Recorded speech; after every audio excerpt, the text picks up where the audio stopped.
it's like a wave. So beautiful. A wave to the It's so weird. Wow. Maybe that's not quite the same on film. So we're on our way in a snowstorm to go try to find someone who's lost in the woods. You'll say a prayer. Our verse tonight is 2 Timothy 2:15. Study to shew thyself approved unto God, a workman that needeth not to be ashamed, rightly dividing the word of truth. And we'll pray. Father, as always, we thank you. You provide for us. You protect us. You bring the right people into our lives, and you make the wrong people go away. And we thank you for that, Lord. We ask that you protect all our friends, protect our trackers, protect those in our tracker training course, the viewers that come here to watch us, Lord. Bless them and let them know that they're appreciated here, Lord. Give us your hand of discernment. Allow people to have discernment to understand the things that we teach, and let us always be pleasing to you. In Jesus' name, amen. Good evening. We have, I'm Lead Tracker E, and this is Jerry Williams. We have 4 Facebook channels, 4 Facebook pages: the Lead Tracker E, the Choctaw Missing and Murdered Woman, WOMBMAN, and Son Center and Database, the Oklahoma Predator Bigfoot Watch, and the Predator, Bigfoot, and Spiritual Warriors Path pages. We also have a DVD. It's Oklahoma Bigfoot Predator Watch, also Antlers in Surrounding Areas, and that's a DVD that we made in this area, but it also applies to everywhere that we've been within the country. And it's a life-saving video. We've gotten very good response to that. You can purchase that. That information's in our description box. We have the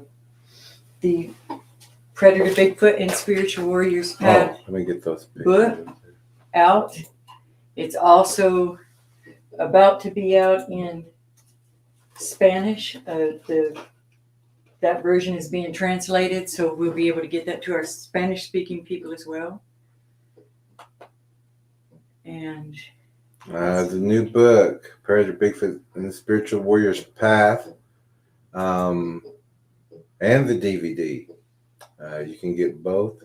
The DVD through us and the Predator, Bigfoot, and Spiritual Warriors Path book through Amazon.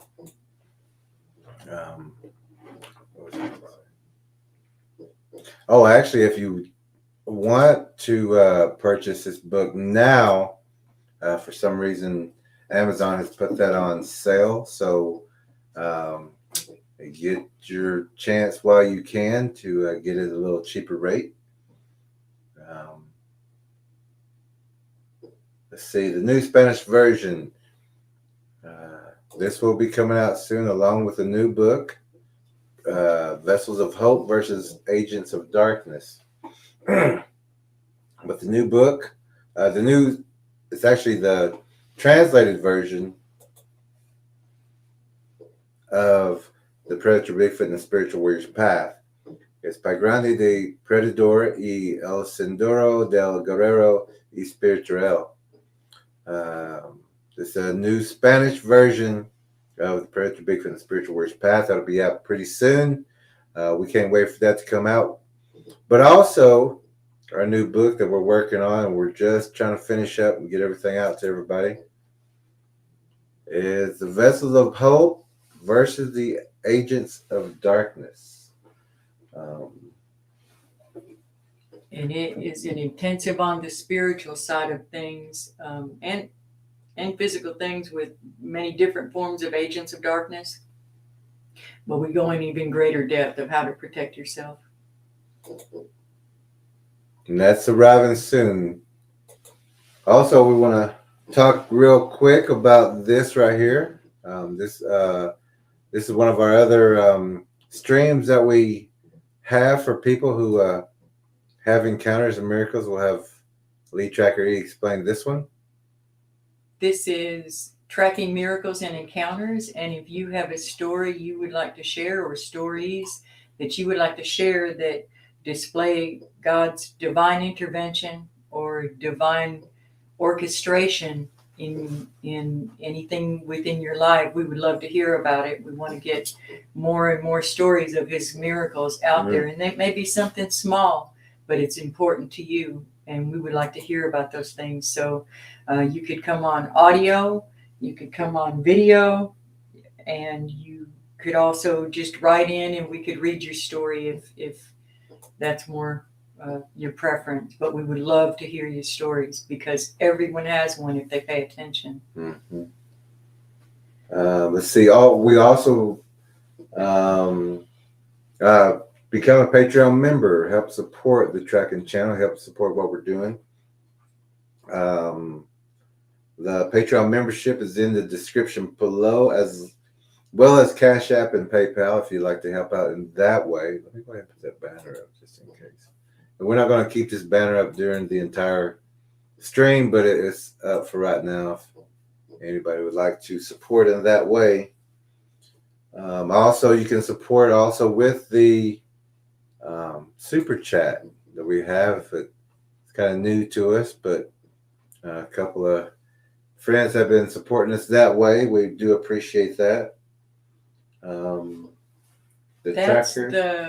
We use that to go to people's houses that have had problem areas that need help in deterring the predator Bigfoots, and we go there and help them in every way that we can. Sometimes we've completely cleaned houses. Sometimes we've done total landscaping, land clearing. It just depends on what the need is. We want to be able to get to these people to help. The best way that we can help is with people purchasing the book, and then you can pass that information, because everything that we do when we go to the houses, we put in this book. And that's really the best way that you can get the information out to everyone that we would say to them when we go to visit and to help.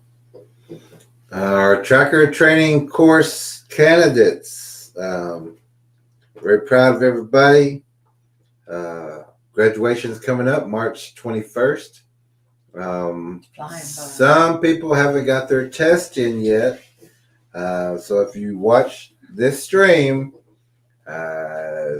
your answers are in it's an open book, so your answers are in your notes. So let's not use this one to get the answers, but let's get those in and try to get those in before this stream is up. We needed them in before Monday, before today, and people are dragging their feet. We can't be doing that. Let's finish that test, get it in.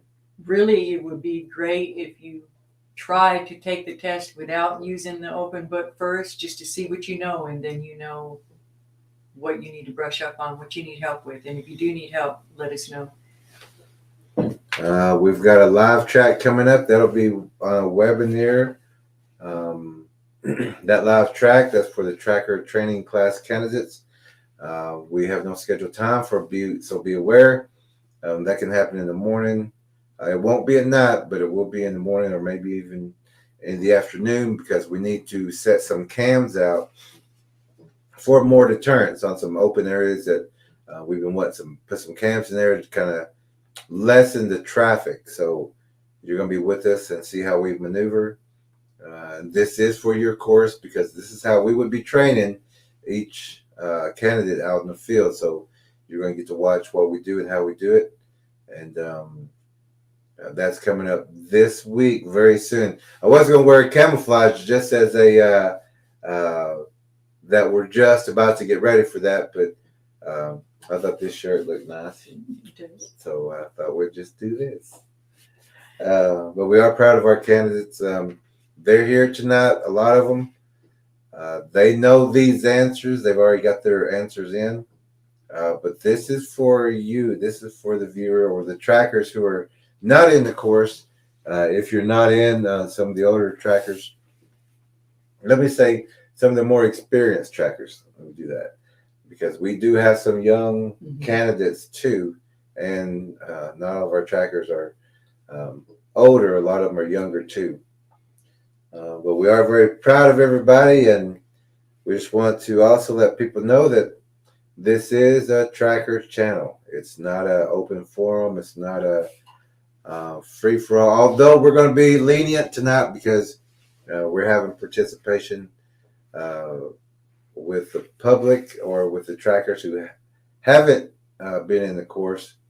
But if you'd like to try to take the test, most of you will know this because you've been in either a course with us or you've watched one of the presentations on some of the things that we've been doing. But only the trackers in the candidate course will know these answers right away. But we are welcoming the person, the people to cast your answers in, and we're going to actually have some of the answers presented, and that's why we said if you haven't finished your test, don't use this to get your answers right. But we do appreciate you watching this after you finish. If you've been with the channel a little while, you know that normally in the stream, if there's a lesson or a guest, we keep the chatter to a minimum and just save questions until the end, just out of respect, so nobody gets distracted. It's also distracting for us because we want to keep an eye too, and we see it keep rolling up. But tonight we welcome you to talk. Just keep it topic specific. What we're talking about. We don't want to talk about other channels or just keep it specific to tonight. Yeah. We love. Well, he doesn't get in anything really, but I've got friends in other chats and things, and I like to visit in there because that's the way their channels are run. But ours is just a little different, and it's not meant to offend anyone or upset anyone. It's just makes for a smoother. It's really a tracker training channel. So, but we do welcome you. This is a channel for updates, interviews, tracker meetings, tracker training course candidates, live tracking, and videos and photos. Also, we schedule meets with other trackers. So monitors, tonight we're going to be a little less here, and maybe, just we can be a little more lenient. Yeah. So don't be like ready, but as long as we stay on topic and what we're talking about, because we want people to take the test, and we'll see where they're at as well. There are some other trackers who are going to be here tonight too. I kind of know some that may peek in just to see what we're talking about. And there may be some that want to take the next session. Yeah. We're going to take a break for a while after the book and after this session.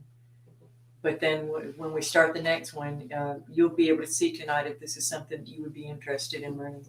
So welcome. Yeah. So welcome. And also, remember, stay on topic. No starting any other conversations. Whatever happens in other channels happens in other channels. Let's not let it happen here. Let's stay on topic. It's for you to participate with what we're doing. The trackers are here. The tracker training course candidates are here.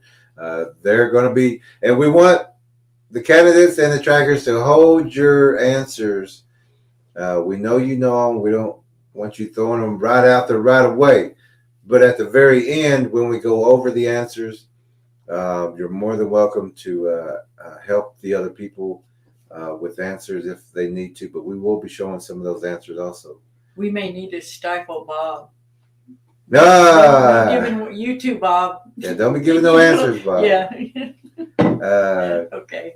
And the comments will be read in the beginning, in the middle. Sometimes if we got extra time or if we need a break, we'll come back. We'll do some more comments. And then in the closing, we'll have comments and questions related to the stream. So Catch up on that. now that we've got all that, also Friday, well, tomorrow we have the tracker team meeting. Friday morning, tracker team meeting. We may have live before that or right after for trackers. Also, Saturday, we'll have the results of the test, and then we're starting on our next part. Okay, so we're getting there, but we need to get deeper and deeper and deeper and deeper. And also, Sunday, we are having Fern of the Forest. She's going to come here and show us pictures, videos. She's going to tell us of her past. She has some past encounters that she didn't know she had until she's at her point now. We're going to talk with her of how she got all this information and what she's doing now, and she has got some great photos. Also, Friday night, I'm sorry, before Sunday, but Friday, and just 4 days, Friday night, we're going to have a man.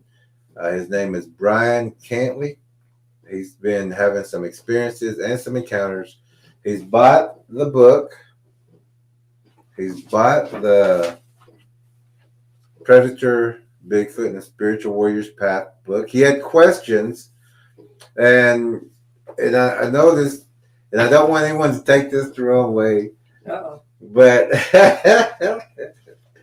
but when people call or message, send emails or message, through Messenger, we don't know if anyone's trying to fool us or if they're trying to make us look bad if we give information and it turns out to be a stump.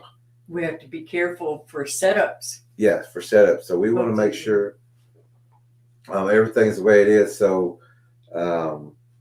when we met this man, and there's another group that we're also going to be helping too, and please give us a call. But we'll get to them in just a second. But Brian has been getting some good photos, has some encounters, some activity in his areas. He did get the book. Him and his son is reading that, so they will be on with us Friday night. This Friday night, I think that's the 23rd of this month. And Fern will be here on the 25th. And Monday, we're going to be doing an interview with a young woman who has some questions, but she's got some great photos too. We want to talk with her and see where she's at and what we can do to help. But we want to give everyone their own personal time. We don't just want to do bits and pieces here and there. We want to make sure they have their own time so they can ask the questions that need to be asked. Everyone knows that we have a room full of trackers here, so this is going to help them as well. Let's see. We got another. We got a missing person that we're keeping an eye on. As far as information from another tracker. There's also another group. I believe they're in Ohio. It's a couple of people. They're having activity. And from what I understand is that these people who are having that activity right now, they want some questions and answers. I'm not sure if they got the book yet. But they talked to another man who talked to us. And they said the reason that they haven't come forward yet or called us or to get a hold of us is because they've done this before and asked for help. And they were ridiculed and laughed at and mocked. So if you're watching this stream, and I hope you are, you're not going to find that here at this channel. This is a serious matter for us. All of our trackers know. It's in the introduction if you're looking for that one page. Yeah. Introduction. Go ahead. Yeah, I'm going to read it in a second.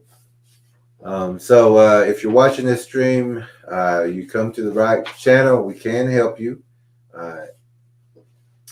This paragraph is from the introduction of our book. Yeah, we're going to. This is from the introduction. I believe it's right in here. Yeah. And Lee Tracker would like to read that for you. We developed this book for the people who have no help, for those that have no one to believe them about what they have seen or heard. This book is for people with the concern that there is something unnatural out in the forest.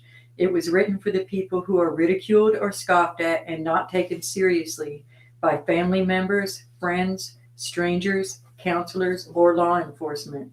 It is written for those of you who begin to doubt yourselves when you know that you know what you saw, heard, or experienced.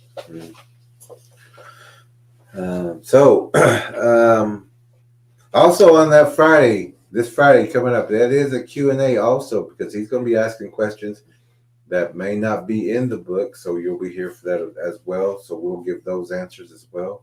But that is his time. I know there may be other questions about frequencies or lights or sounds or things like that. But we do have other streams that may have covered that before. But let's stay on topic with all of our questions at the end. We will get to the comments now. This is Lead Tracker E's favorite part. Mm-hmm. Talking to the people. Talking to our friends. Talking to our friends. Indy Southpaw is here. All right, Indy Southpaw. War Chief is here. Says Halito, Osio, and Ola. Oh, sorry. Go ahead. Graybeard is here. Graybeard is here. There's the verse for the night. Bob is here. Linda. Where's Bob? You Oh, right before. okay. Sorry about that, Bob. Bob is saying hello and to all the attending viewers. We got Southpaw, Graybeard. Linda is here. We pray we must. Southpaw, Graybeard. Night Stars is here. She says you. Or yo. Or is it yo? Or is it yo? Yo. Miss Mary is here. Hey, Mary. All right. Everybody's saying hi to everybody. Bob saying hi to Linda, and Indy Southpaw saying hi to Mary. All right. Everybody saying hello. We won't read every greeting, but we'll, and hopefully we don't miss anybody, but we'll just let you know who's in the room. There's Tamra 0142. Hey, Tamra. I don't see her. Where you Down at? there at the very bottom. Oh, okay. Night Southpaw says I emailed my test answers on Sunday afternoon. Who did? Southpaw. Okay. Let's see. Hey, Wedge is back Wedge with is us. Hey, here Wedge. with us. All right. Let's see. Wedge is saying hello to everybody. Yep. Um, Graybeard says, I recommend the course for anyone who has these creatures on their property. Thank you, Graybeard. oh, yeah. Wow. Hey, there Jim we go. is here with Life's Jim is Adventures. here. Hey, Jim. How How you you doing? doing, Jim? Always great to see you. There's Holly and Jazzy. Says, we made it in the nick of time, and I have to go to bed soon, but we have you on the TV. We want to make sure that you have our test in its entirety. Yes. Yeah, we do. received We your do. test. Thank you. There's Christian. Saludos, Christian. Saludos, Christian. Let's see. By saying hello. Shanahan is here. JR, we Where's JR? bounced right past you, JR. Sure is. He says, I didn't have free time until tonight after the stream to complete my test. Oh, okay. Thanks for letting us know, JR. Okay. Jim says, I love the work you two have been doing to help people. Thank you, Jim. Oh, thank you, Jim. We appreciate that. Shanna and Jim's going to be putting a book out. He said he figures about a year from now he's got a lot to put in it. Mm-hmm. So we hope you be looking forward to that. Shanna, hope you're doing all right tonight. Yeah, we got your test, War Chief. We Is got your everyone? test. Yeah. I think that's it. Okay, we're caught up on everyone. Okay. So, let me get this out of the way. Oh, our new backdrop. Oh, yeah. That? Look There's a at few that. details to do, Dun, but we were dun, running out of dun. time. It's actually a lot Dun, brighter dun, or a lot richer in dun, color, dun, dun. but this camera washes it out. But whatever. And Lead Tracker, he did this today in just a couple hours. But he displayed it. And He did good. it's just something to So leave the something room to classroom. come back, and this is up on the wall. This wall has had about 15 different things on it in the last week. Yeah, if you've been And in then there. ended up coming back to the original idea anyway, so should have just stuck with the plan. But it is something that this is an actual painted wall mural. And thank you. It is beautiful, and it didn't take her no time at all to get that done. Well, once a decision was made. Yeah. So it didn't take long once the decision was made. Everybody's saying hello to Shanna. Shanna, yeah. Yes, we got your test. All right. Everybody's talking about your backdrop there. And Shanna, are we pronouncing that right? Yeah. Or is it Shana? Oh, Shana or Shanna? Shana. Is it wrong with rain or banana? Or Sasquatch? How would that rhyme with Sasquatch? It don't. I don't think anything does. I'm thinking Raina or Shana. Or banana, Shanna. Blind Holland with Holly says, that's amazing, Ella. Thank you. Yes, that's cool. He'd like to have a copy. Ooh. And it's progressed too. We got pictures that just progressing. Yeah. So that's wonderful. Okay, so It's Shauna, just spelled wrong. oh, Shauna. Okay. It wasn't even, that's not one of the options, Shauna. Okay. It's a pretty name, no matter how it's spelled. It's pretty. It sounds pretty. And thank you. You know, that actually looks like a postcard. It could actually be a postcard. I was just thinking sideways like that. Yeah, cool postcard. They were nervous about the test. They want to know about the test. Okay, we'll get to the test.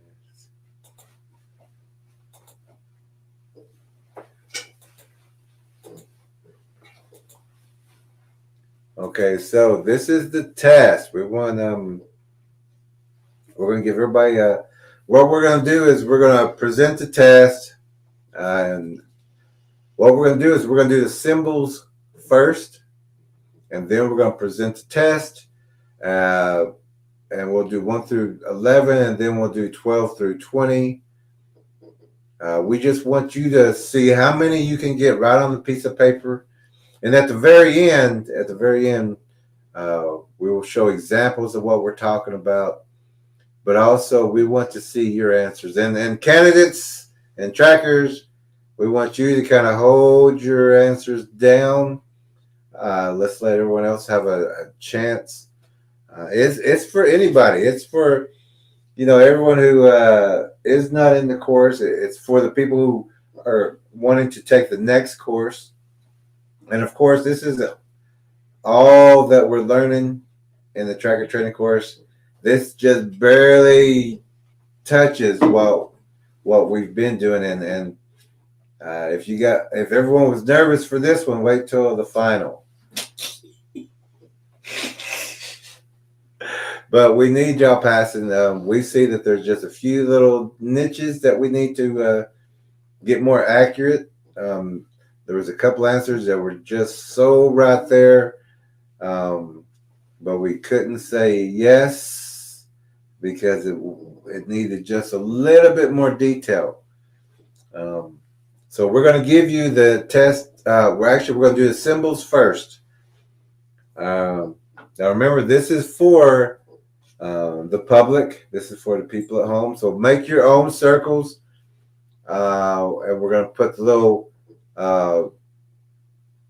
where the numbers or the letters go to match the symbol to the answer. Now here's the symbols first.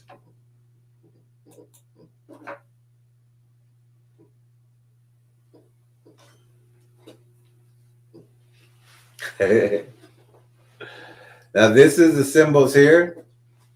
You have a circle with nothing in it, or For the very first circle, or we'll say the first row is 2 circles. The first one is empty. It has the letter A. The second circle has the letter B, and it has a dot in the very center of it. The next row, the first circle says C, and it has a line going from top to bottom, a vertical line. Beside it is another circle with a horizontal line splitting it in half, and that's letter D. And then the third row has basically a crosshair. It's a circle with a horizontal and a vertical line, and that's circle E, or symbol E. And then the choices that we have for people to put them in the proper order, A, B, C, D, or E, are creation completed, placeholder, light and darkness divided, God, capital G, O-D, and waters divided, W-A-T-E-R-S.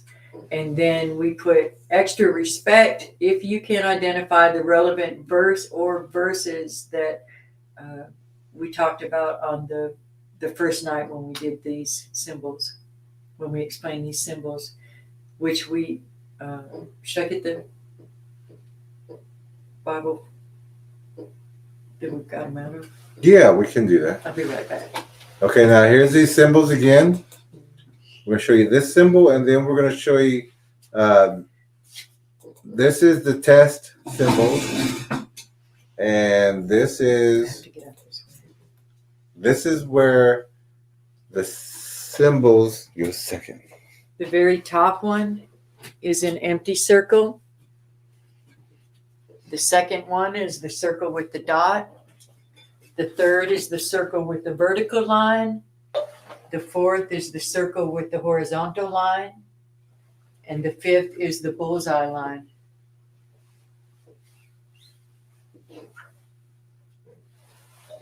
So here are those symbols again.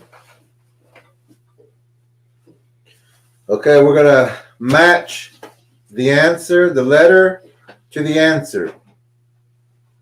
Oh, never mind, I can't get out. Okay. We'll Okay. just wait.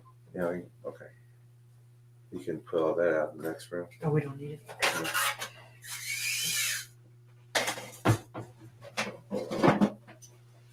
Okay, those are the symbols we're looking for. Match those symbols to these answers.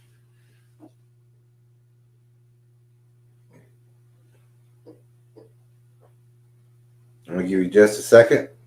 And this is where these symbols come from.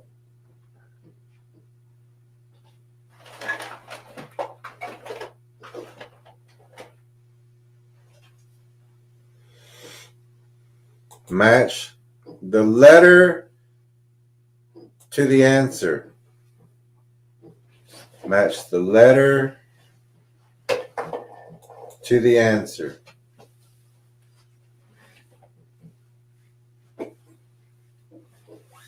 Is it this one down here? Probably. Okay. Match the letter to the answer.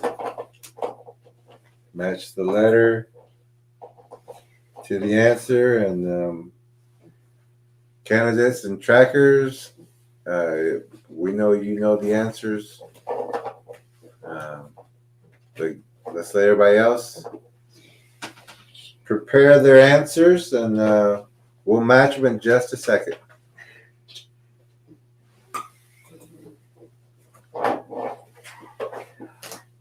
Okay. Take the chair out. There you go.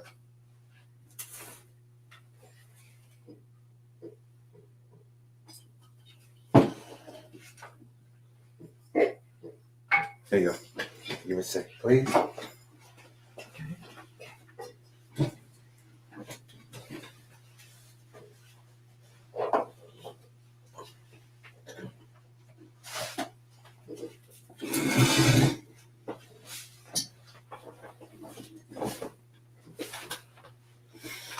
Okay. Is that the Bible? Uh-huh. Okay. Now let's I went wandering around another room looking for it, and it was right here under the desk. hold on. So everyone got their answers in. These are symbols. These are the letters by the symbols put into the answers here.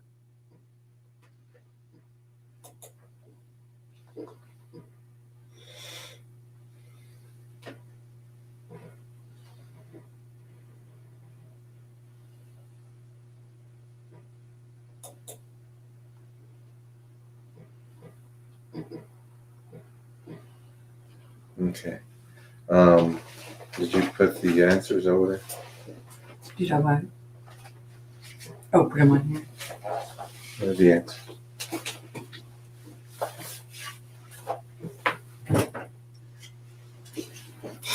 It was just a second. You just write the answers? Yeah. Okay.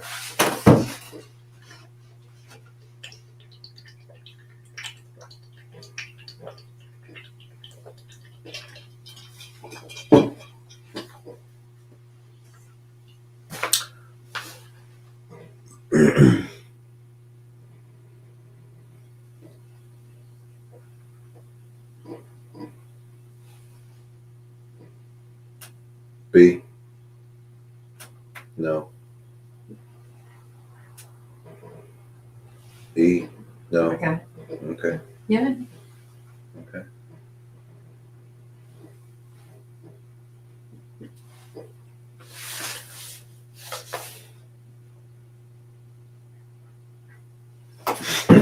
You want the whole thing up? No, I just want to be able to see it. Oh. Okay, so we got everybody a little time here. Here are the symbols with the answers. So we're going to go over those real fast. We're going to go to the comments real fast and see who has the correct answers for the symbols, put the letter to the answer. Put the letter to the answers. A is a circle, B has got the dot, C has got the line vertical, D has got the line across through the middle, which is horizontal, and E has like a plus sign in the middle of the circle. Match them up to these answers. Okay, we're going to go to comments. Let's see who's all got these answers. And we'll see where we are at. Go down further. Okay. There's Jim. Okay, we made it. Sludos, Facebook. Keep going. Uh, We did all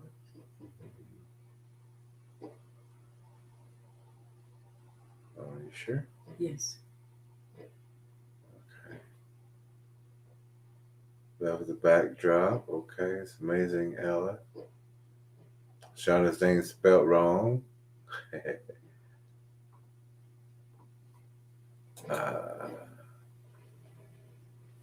And Jim says, I'm putting in my book, also going to expose what I know about government cover-up with these creatures and other cryptids. Good. The more we can expose that, the better. Good. where she says, Jim, do the test. And Jim saying, what where test? is the it's coming in parts. Yeah, and this is what we're doing tonight. We're having a test. And where she says it's right there in front of you. And Jim says, haven't been keeping up with the explanation for symbols or others' information. This was something we've done in the class, Jim, and not in the. we've not done the this on stream. Have we done this Yeah, one on stream? Oh, actually, no, we haven't. I didn't think so either. But this is what the trackers and the candidates are learning. So what we're saying is try to take this test. It doesn't matter if you know the symbols or not. What symbols that you do know, mark the answer to the answers. And this is what we're talking about. If people are in the tracker training course, this stuff makes perfect sense. And of course, this is just the top. If you're in a course, you know that this is just skimming what we're going over. So, let's see. Should we go ahead and read it, or do you want to read?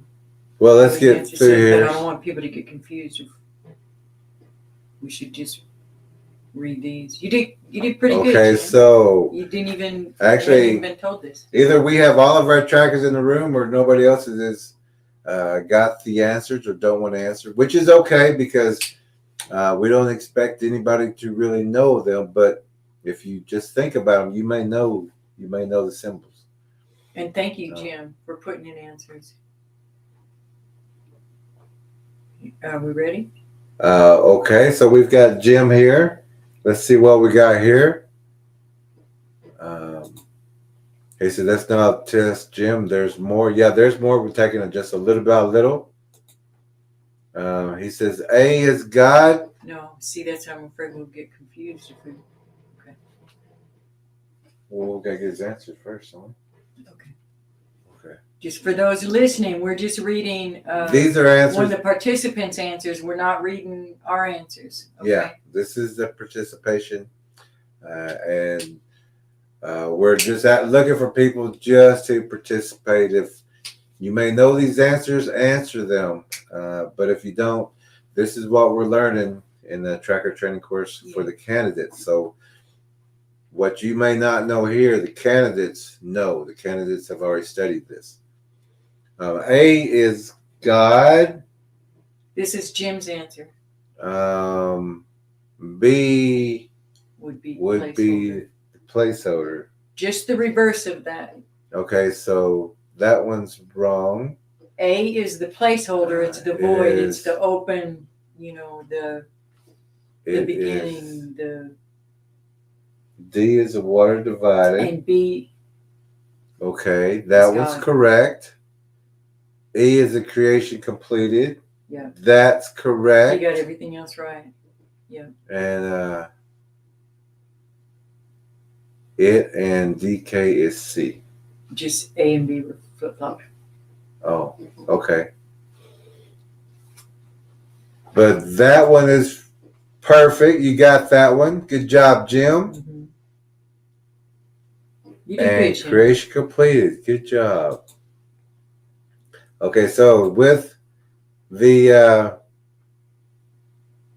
answers here, it is the. Do you want me to hold this up? The first answer. The first answer is creation completed. That is E. That is E, which is the plus sign. Oh, let me get that off.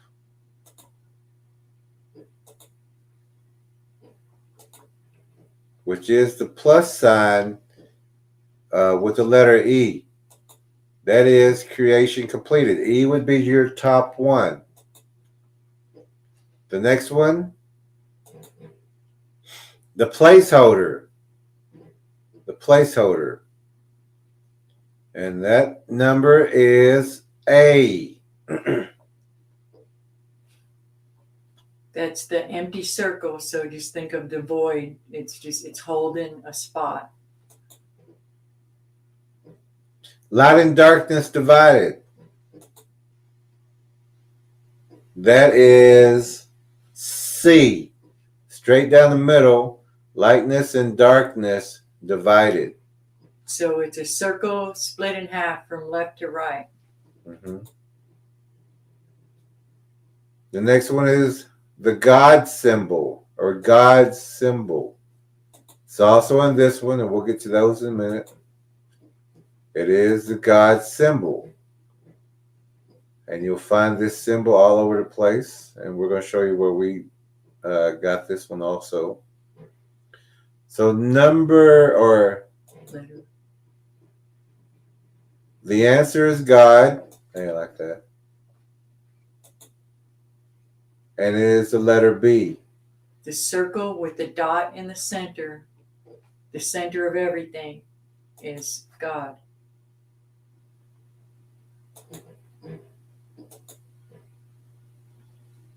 Now the waters divided. The waters divided, which is number D. Now we also are gonna. So letter D is a circle with divided from top to bottom with the horizontal line. That's horizontal. D. The waters dividing, when he divided the waters from the waters. Which is a flat line that's going through the middle of that, of the circle. Now we're going to show you this answer, 2 answers. Let's see if anyone has. Okay, yeah, A and B is reversed. Yeah. Right. Yeah. But you got that now, Jim. Perfect. Southpaw says, darn, I forgot to look up the scripture verses. We have them right here. Okay, so here is two of the answers, two of the answers that were turned in from 2 of the trackers. Now here is the question or the symbol test. Here is one of the trackers' answers. They're correct on that one? Mm-hmm. Genesis 1 and 2. Yeah. The second for earth is waste and void, Genesis 1, 2. Mm-hmm. The God symbol means omnipresent and omniscient, and there's a verse relating in Hebrews 4:13. Okay. For light and darkness, divided is Genesis 1, chapter 1, verse 4. All right. And the waters divided is Genesis chapter 1, verse 6. Okay, Genesis 1, verse 6. 1 verse 2, 1 verse 3, 1 verse 4, 1 verse 6. Creation completed is in Genesis 2:7, when man became a living soul, Genesis 2, verse 7. Okay. Perfect. And Linda, we appreciated you writing your name on that, because that makes it easier for us to store in our photos too. Like B. Okay, everything's correct there. This answer was turned in also by another one of our trackers.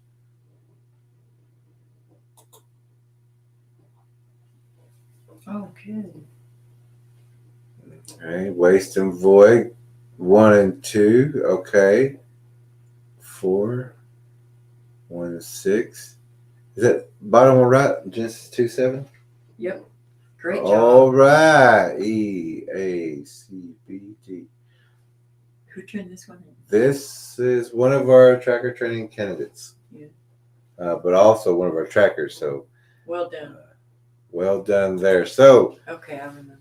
That was the symbol test. And of course, it was only a couple of symbols. If you're in the course, you understand how many symbols we go through, what they mean, where we're going to find them, what we're looking for. This will also help us out in the field, because you will find symbol structures, stick directional markers, and things like that. So we have to know about symbols. They can help us out there. So here is the test. 1 through 20 on that, but what we're going to do is do 1 through 10 or 1 through 11 first. So get your pencil paper out, write these down, or just screenshot it with your phone and blow it up and write down the answers the best that you can.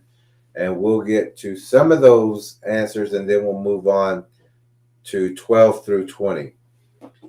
And remember, this is the track and training course candidates test. You may not know, like Jim, he just got a couple of these just from knowing symbols. Close. Yeah, he did. Just from knowing symbols, and Good job. he was matching them up real good. But we need to know about these symbols, and we'll go, if you're in the course, we go deeper into why. But this is just a course midterm test. So we're going to do the first 11 of the questions here. We're going to put them up in the full, and then we're going to go and do the I hope I got them written down.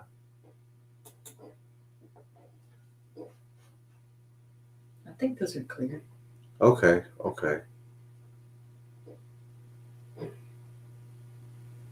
I think I got Sam. So our first question is question number 1. Break down the number 8, 9, and then the word 2, T-O, equals 8, 8, 8. What do we mean by that?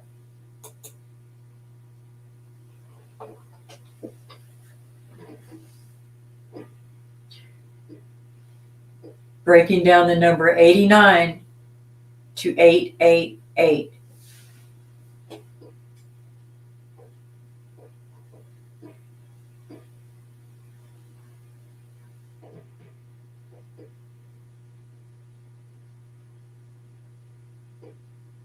Should we go through all of them? Okay. Question number 2. Draw the symbol for the number 5.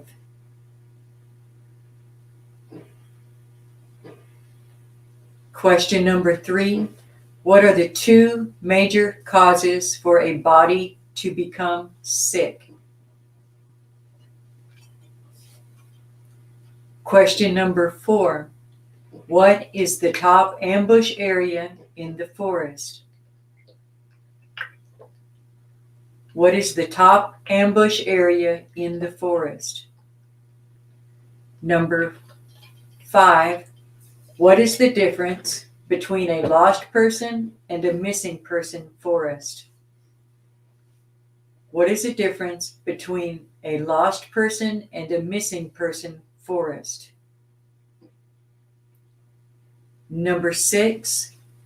Where are ambush areas on highways? Where are ambush areas on highways?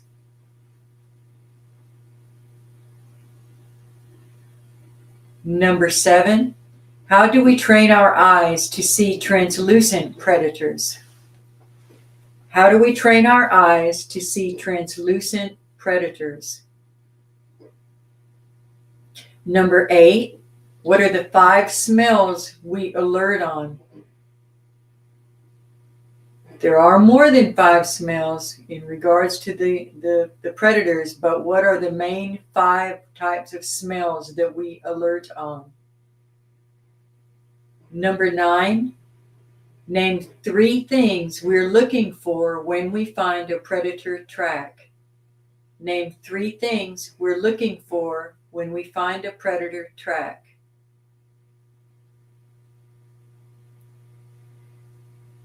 Number 10, we're talking about a mapping.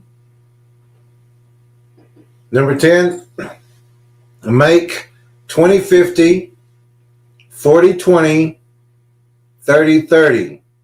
It should be 0250. Uh-oh. This is the wrong picture right here. Uh-oh, this is the wrong. Number 10 should actually read make 0250, comma, 0420, comma, and 0330. So it's make 0250, comma, 0420, comma, and 0330.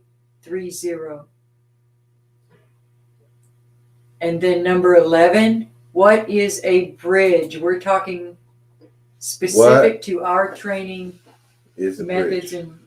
and course. What is a bridge? For the tracking training course, for the answers. Now for the public, people who are not in the course, we'll give you a little time to get those answers together. We want to know what you know. And tracker training course candidates, we need to shorten that down to tracker training course TTCC. How about just candidates? How about candidates? Or tracker candidates. Okay. Hold your answers down. Simmer down. Simmer down and let everyone else participate in putting the answers up for these questions. These are questions. This is the midterm candidate test. It's not the final test. The final test will be longer, but it's going to cover a lot more. We're going to be going over those things before the final test, so don't worry about that. But today we're going over the midterm. This is the top first 11 questions. If you just joined us, you can write these down real fast. Wrong. Number 10's wrong. 10 is the only one that's wrong on this, but it's blown up big enough for you to write. We just transposed the numbers on 10. Yeah. 10 should actually read, like that, 0250, 0420, and 0330 in regards to mapping.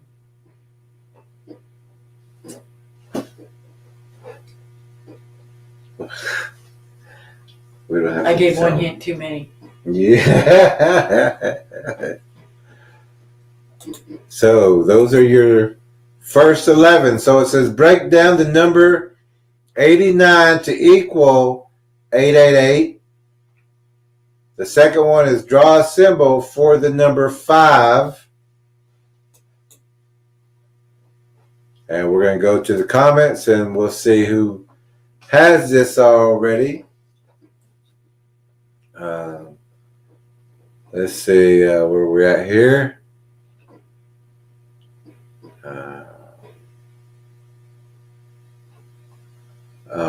Let's see.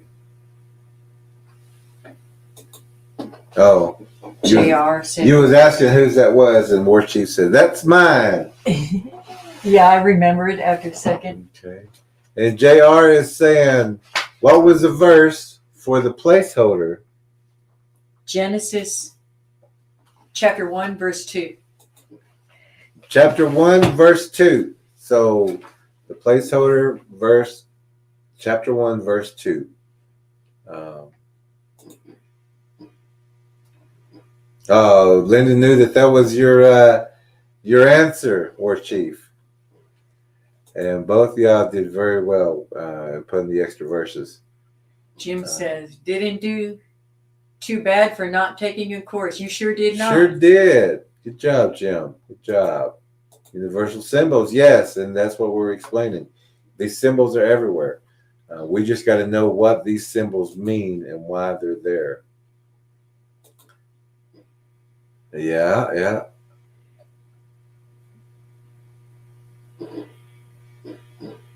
Linda says, yes, you did, Jim.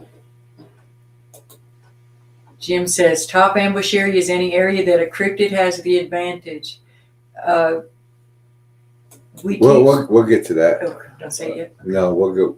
We'll get the answers in just a minute. Graph, not military time. There you go. Thank you. It says, in order for me to keep up, I need to take the course. In his spare time. In your spare time. He's always making and doing it.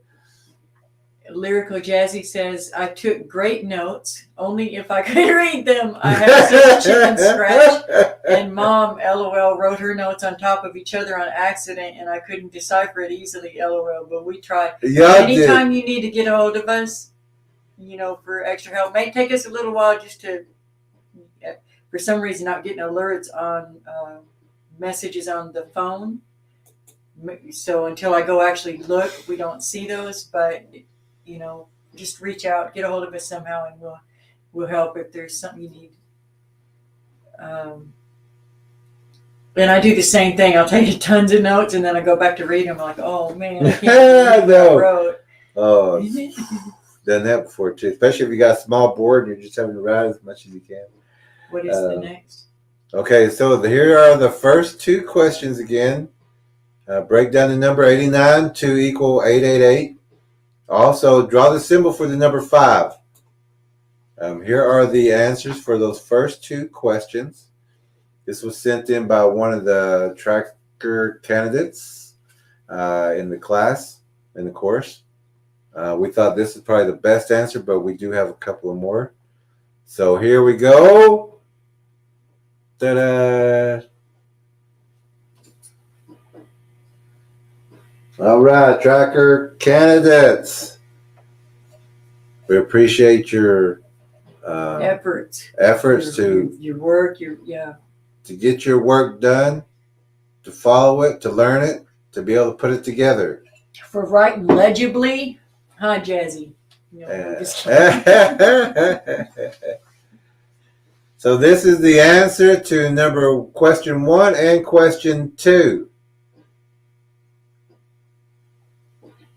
Now, here is another answer, or answer submitted. Candidate answer. And as you can see on this one, it also has the correct answers for the symbol test, but also the breakdown for 89 to 888, which also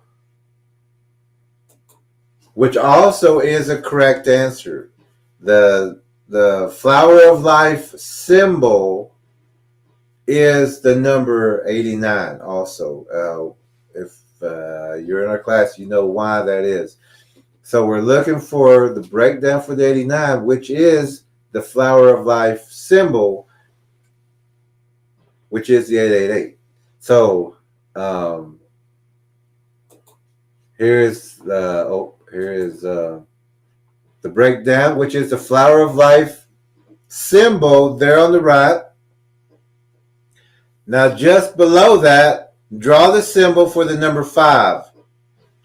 And as you can see, it's 2 crossing lines with 1 line coming down the middle. So it's an X with a line straight up and down, crossing through it. Just like the one on the left side on question 2. Here's another answer sent in. This is the same breakdown to get the same number. This is the correct answer. And also you see on number 2, that is also a correct answer. Well done. Another one that was sent in. And you see that 1 equals 9 and the 9 equals 1. Pay attention to that one because that's going to come up in just a moment.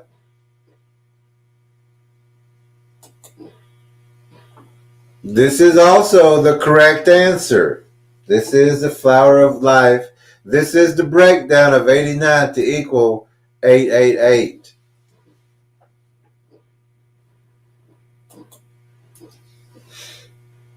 Can I hit it bottom again?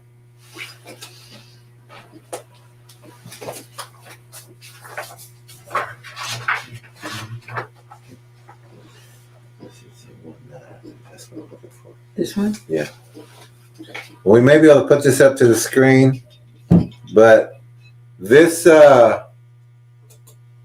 this right here, this 1 equals 9 or the 9 equals 1, this is what we're trying to, it's here in the Bible also, it's in the Midway. Should I do it like this? It'd be easier.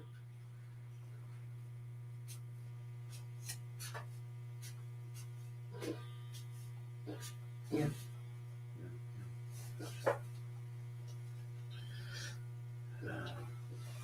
Let me just do it like this. Now, here is. This is a symbol. The very bottom in the center row. That's the one you want to see? Yeah. It says olive oil, Holy Spirit, grace, salvation. Hebrews 1, chapter 1, verse 9. And it looks like a circle with a spoke coming out on top, bottom, left, and right. And then at the end of each spoke is a line going opposite. I'm not sure how to do it. Would look like capital T's coming out on 4 sides of the circle. Okay, so.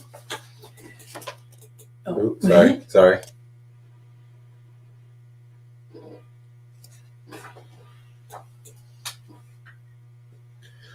What are the 2 major causes for the body to become sick? What are the 2 major causes to make the body to become sick?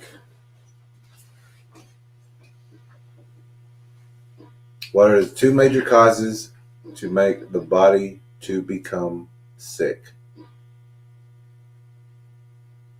I think everyone got one for sure, but there's another one. And all were great answers, and everybody, and those are the ones we're kind of like, we need a little bit more detail because they were so close, but we need a little bit more detail to the answer of what are the 2 major reasons why a body becomes sick. And we'll give you just a second to answer that one. So we're looking for the root causes. Mm-hmm.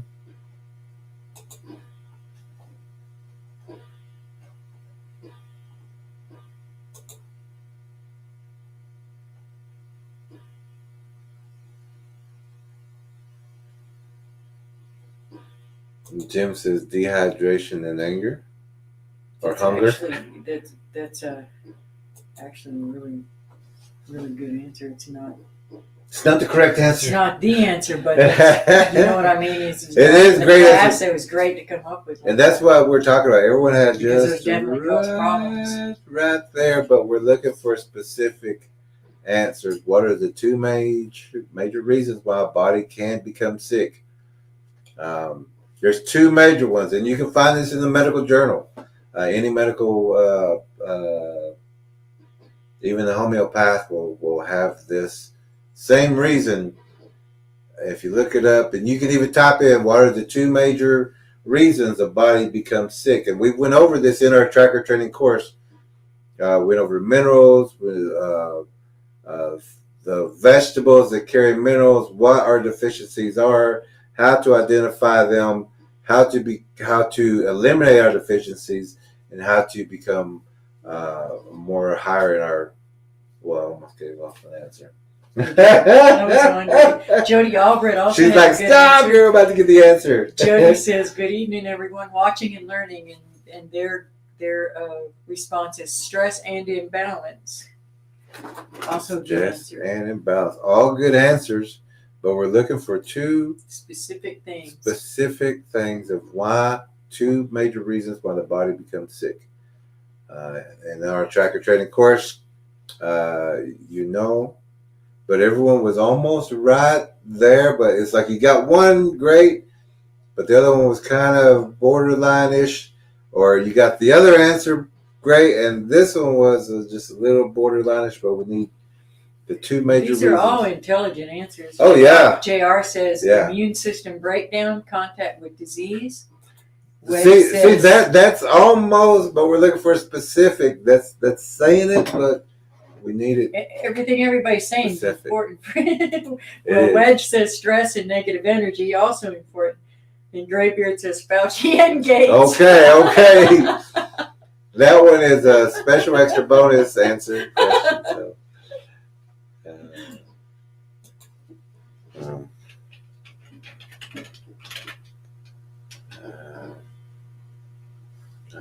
Mineral deficiency. hey, that, I.e. okay. CIE. Okay. Oh. That? No. No, you had it right first. ICIE. There we go.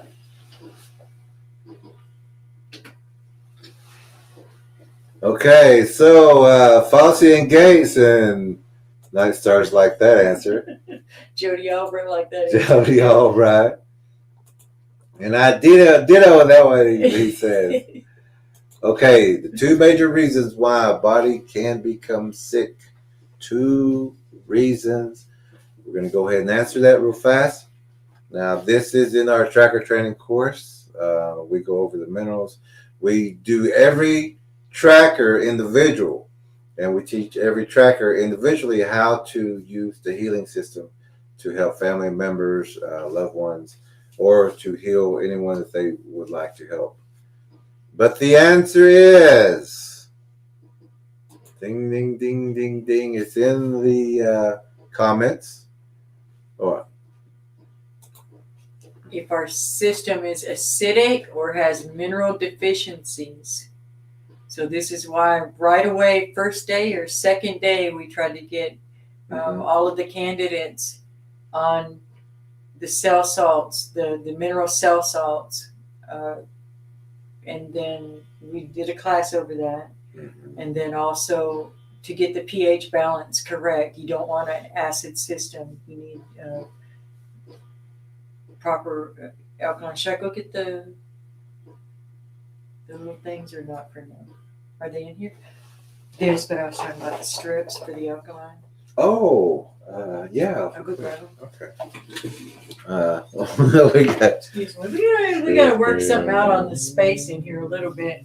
We got the desk a little too close. Okay, so those are the 2 major reasons why the body become acidic.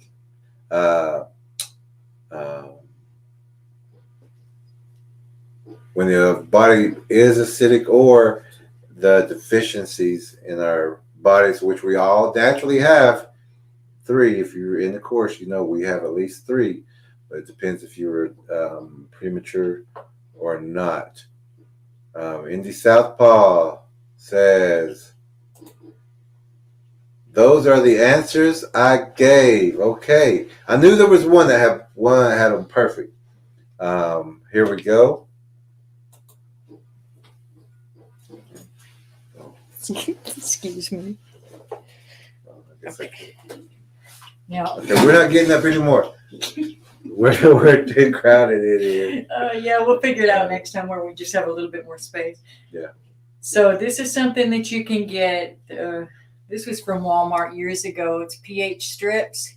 They last a really long time, and you want to keep in that dark green range. Okay. The top one, or right in here. Yeah. Or You don't want to be getting black green, but you want a deep, rich forest green. Mm-hmm. So it's a little tab that comes out like that, and you urinate on it, and it should be in the proper range. You want to keep yourself there. Another thing you can do is take some baking soda in water and drink it too, and it'll help with your pH balance. A highly acid system is more prone to every kind of disease, including cancer.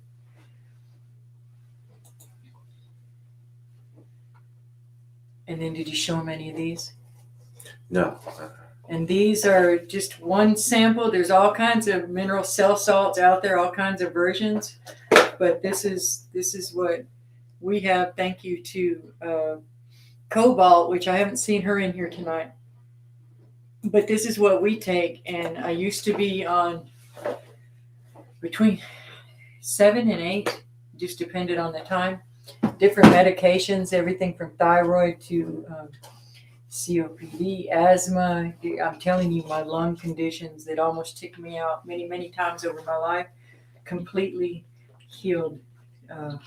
Thank you, Lord, and these minerals. Several problems healed with these. She did a 6-hour track. Yeah.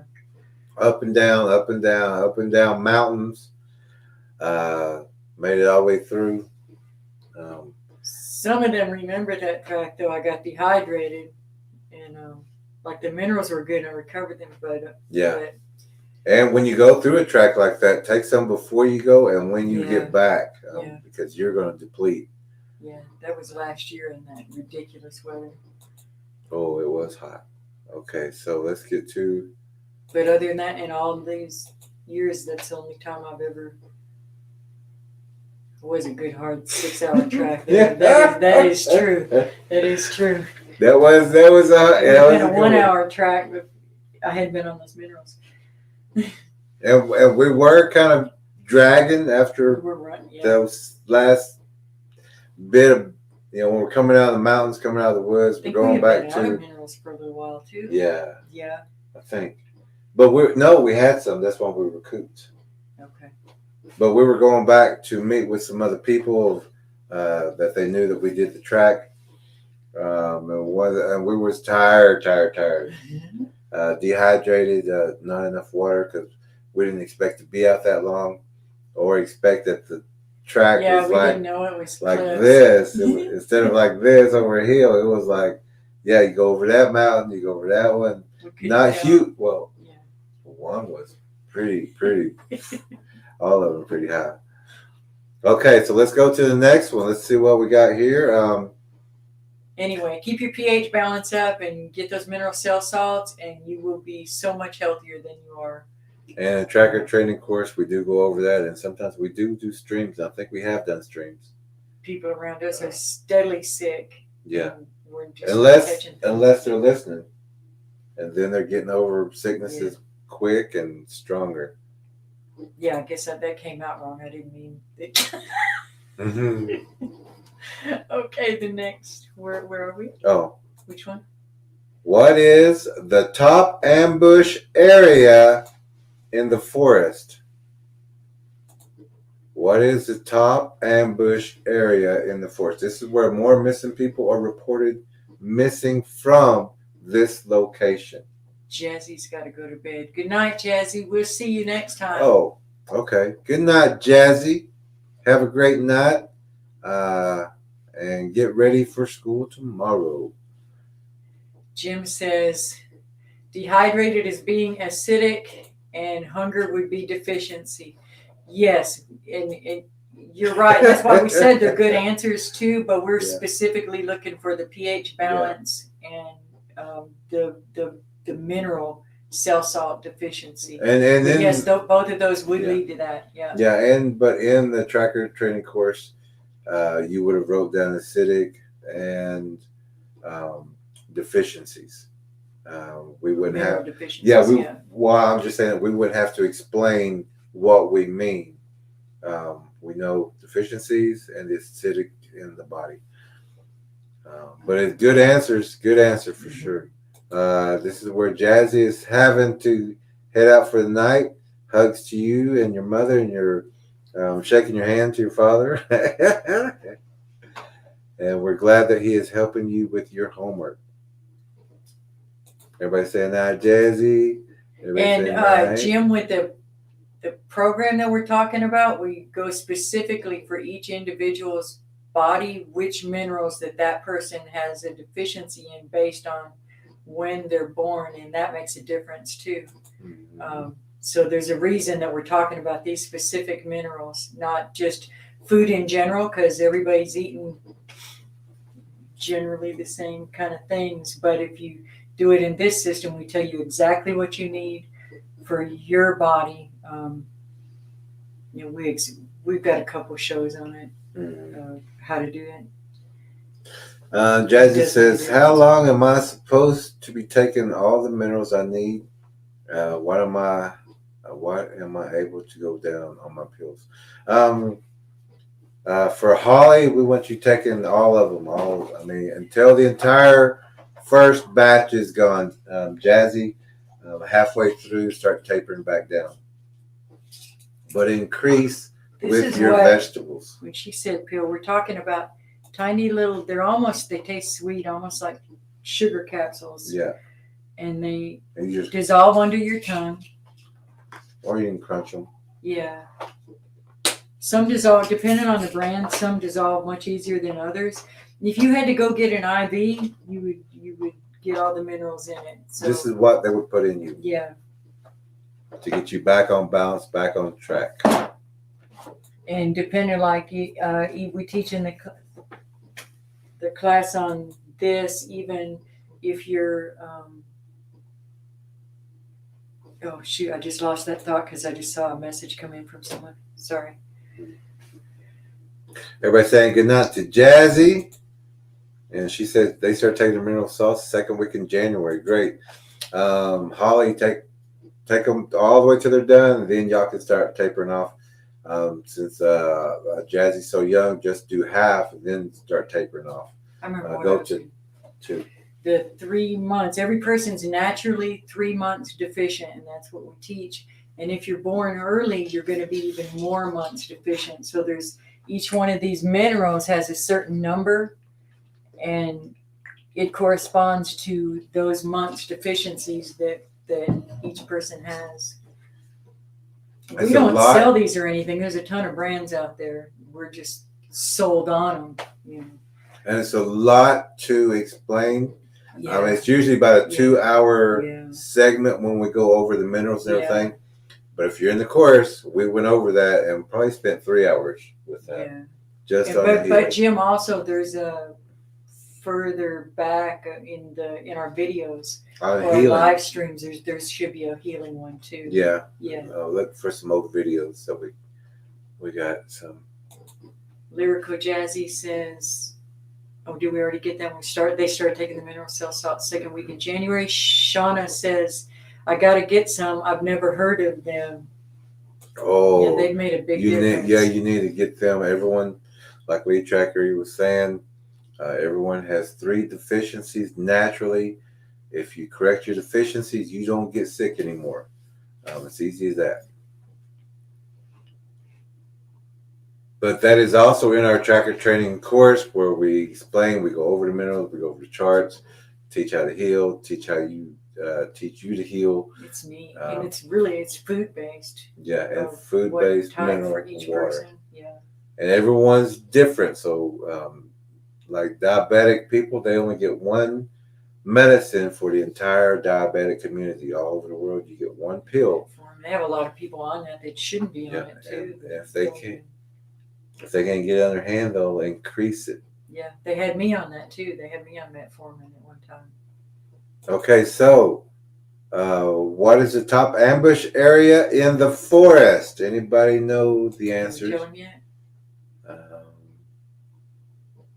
Jody has campsites. That is a good place for ambush, but it's not the number one place where people are reported missing from. There's one place that if you go out to the forest, 99% of the time you're going to go to this place.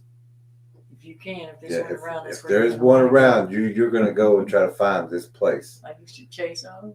People do it all the time. So what is the number one place or the number one ambush place in the forest? Okay.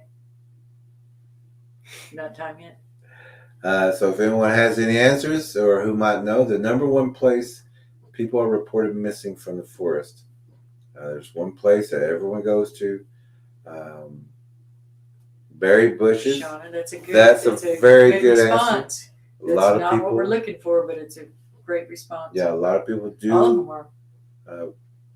are taken while they're gathering berries and mushrooms and things like that. But it's still not the number one place of ambush there you go. in the forest. Waterfalls.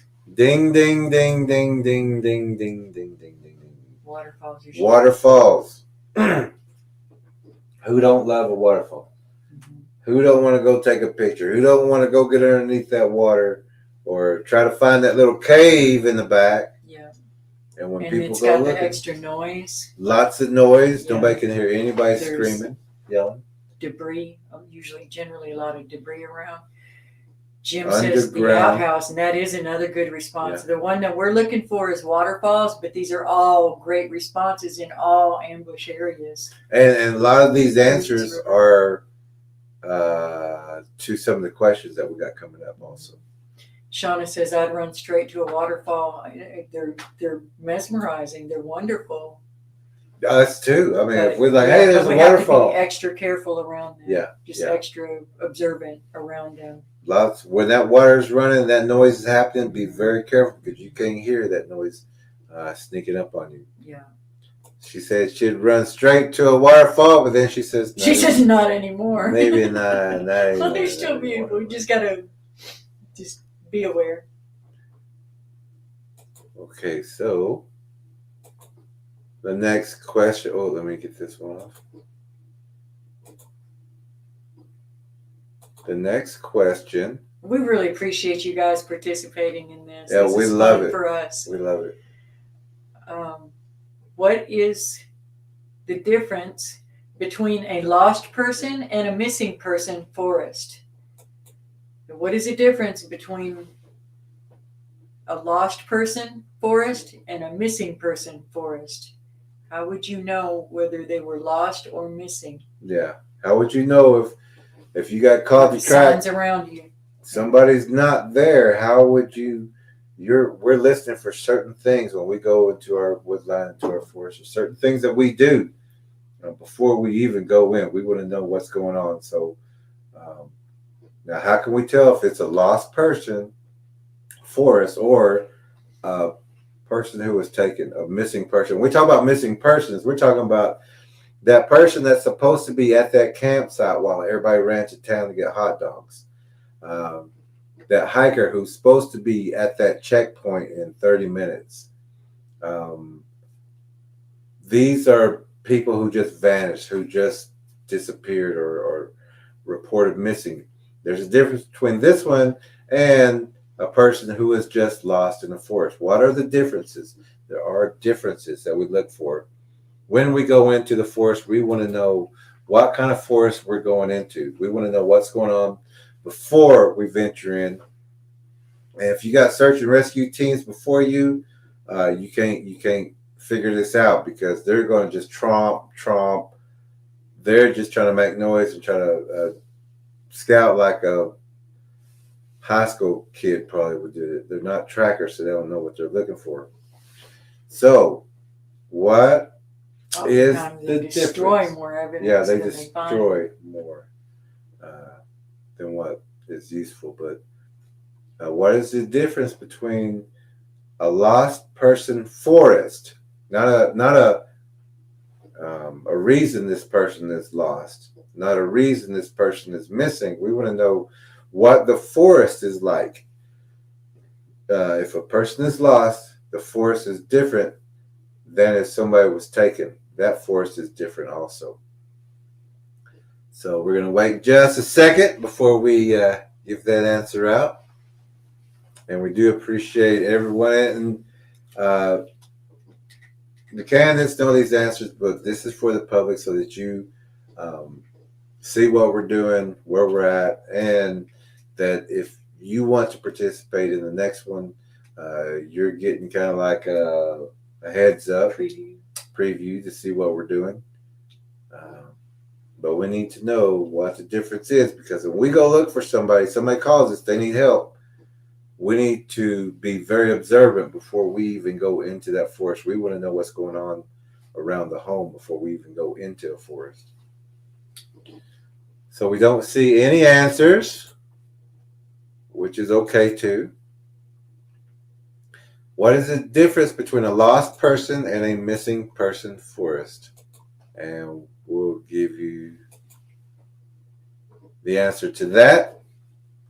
And that answer is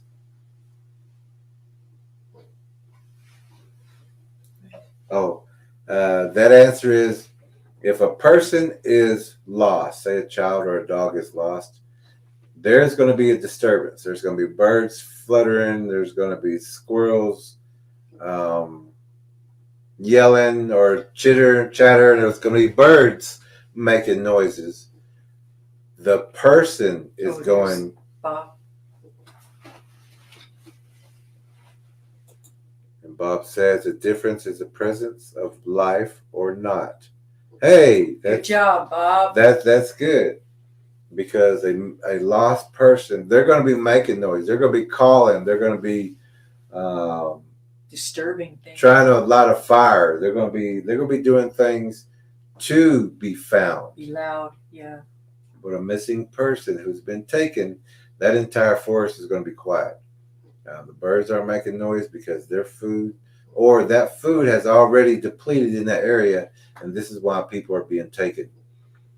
So when we go into the forest, we want to know, we want to listen, we want to hear these things before we go in. And we're going to get to some more of those answers and questions in just a minute. Southpaw says, I misread that question. Missing person forest has predator signs and disturbance. Lost person forest, normal animal life noises. Yes, it will be a normal forest because this person just lost, they got turned around or whatever. But they're going to be making noise. They want to be found. But this is also dangerous out there for a lost person to be making noise because that noise does attract predators, whether it's a wolf, coyote, bear, or these predator Bigfoots and predator Bigfoot hybrids. Predatory humans even. And predatory humans if they know a child is lost or something, or even a person. So a lost person will have disturbances. There will be some kind of noise. There will be chitter chatter. There'll be squirrels. But there'll be life there. But if they're taken, that food supply is either gone, or that food supply does not want these predators that are hunting to know that they are in the area. So we have to listen for all these things. Night Star says, I had lost will be easier to find. Missing, you will be hunting predators? ? Yeah, you sure will be. And that could be a human predator who kidnaps somebody as well. Or taking advantage of knowing somebody's out there and lost, and what better time to snatch them. Yeah. If, you know. But those people will be making noise. They'll be trying to leave signs. Will make noise. But these hunting these other predators, Bigfoot, yeah. They know to be stealthy. And things will be silent around them. Yeah. Bob says the squirrels have gone quiet now where I'm tracking. We've noticed that in this area too, Bob. Yeah. There's no animals putting their heads up right now, especially around winter. First frost, first snow. The next question. Where are ambush areas on highways? What's a highly active spot to be able to find on a highway? Where are you most likely to find ambush spots? There's a pattern. What kind of things would you look for when you're road scouting?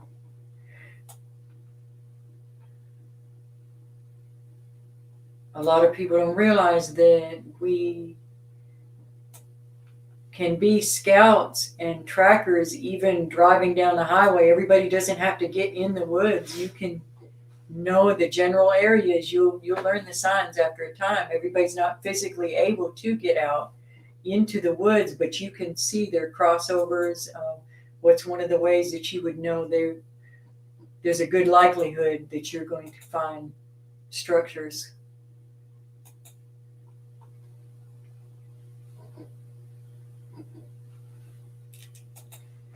There's certain areas more prone to ambush spots on the highway.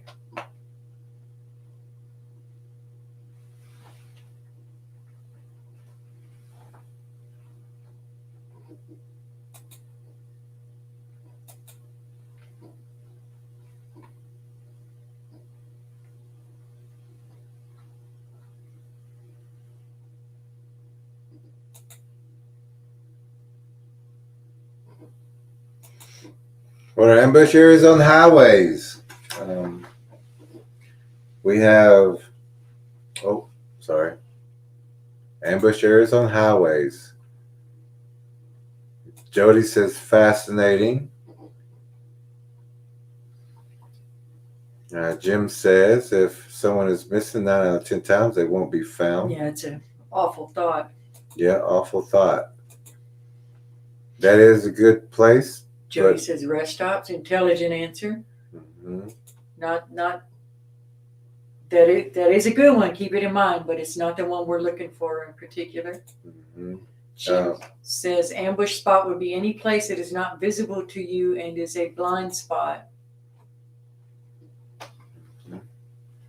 Technical.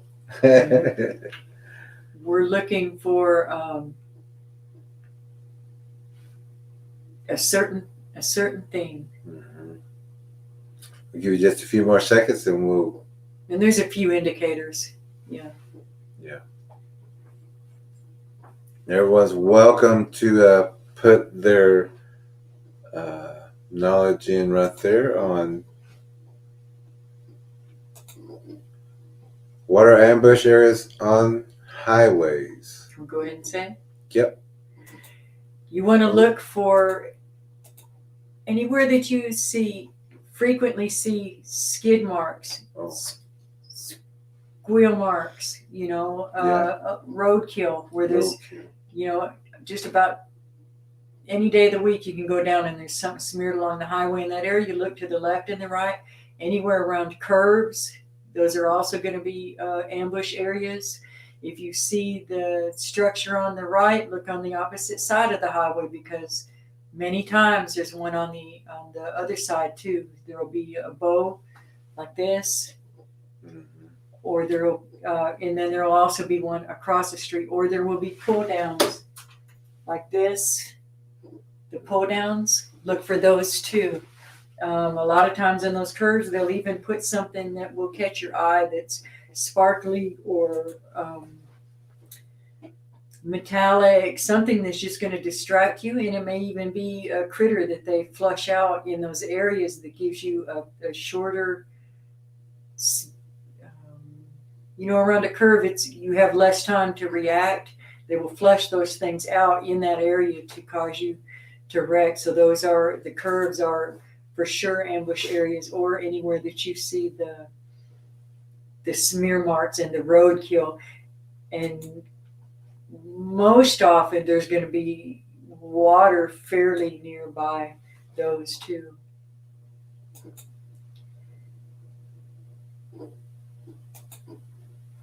And bridges, Mary said bridges. Bridges. Yeah, bridges are also and this time we're talking about constructed bridges.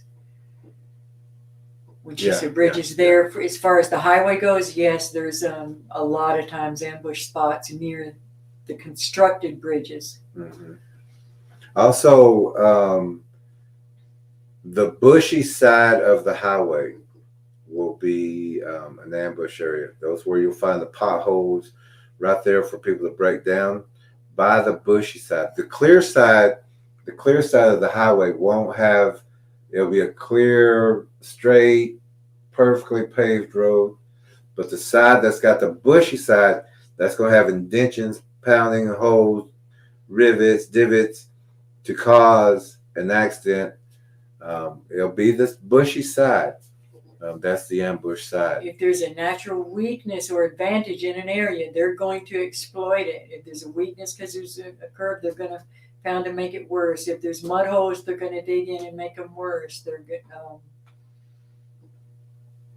If they're in that area. Number 7. How do we train our eyes to see translucent predators? We've taught you a few ways to train your eyes to see translucent predators. And what was that?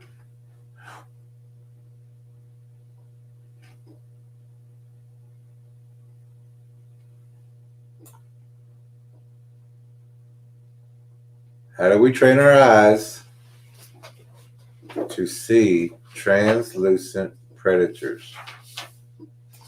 How do we train our eyes? And we've went over this. We have streams. And it's in the About book this on also. pages, starting on page 111 is translucent viewing in the book. And this book is our class book, our classroom book. We go into other things too as well in the course, but this is our basic workbook or class book.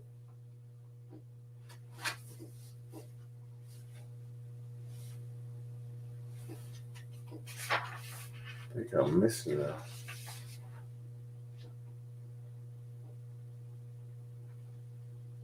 No. Should I send them again, the ones I sent earlier?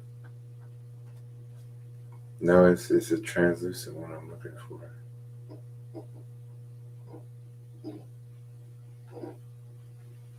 I've got them on here. You need me to send them again?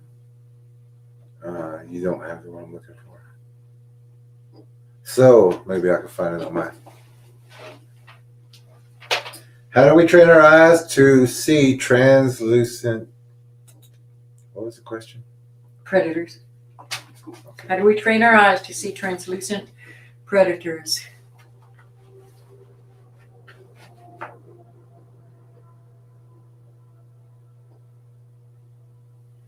Oh, Jim said you're looking for specifics. Yes, Jim. Yeah, for things we've gone over in the class. Mary said bridges. JR says a rise in the road on the other side. Jody says peripheral vision. JR says slightly out of focus and a little to the side. For how to train our eyes to see the translucent predators.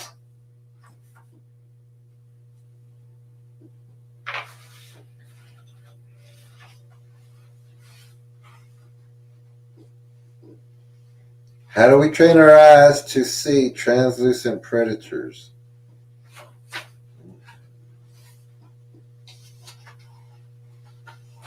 For those with the book, it's on pages 111 to 113.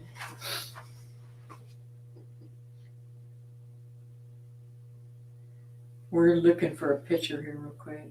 Yeah. So how do we train our eyes to see translucent predators?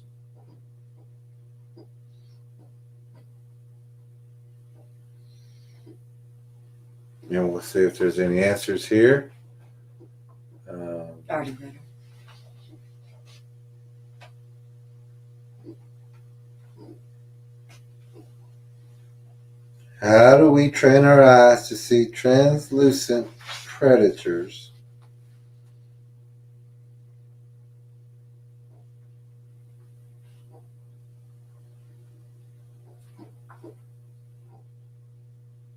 Give me just a second. I'm looking for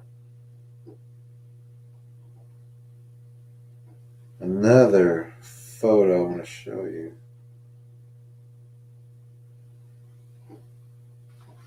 Shauna says, right eye catches a glimpse and the left eye defines the outline.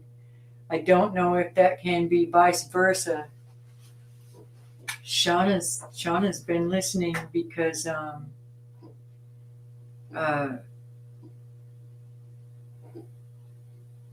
she knows that the right eye and the left eye do two different things. Mm-hmm.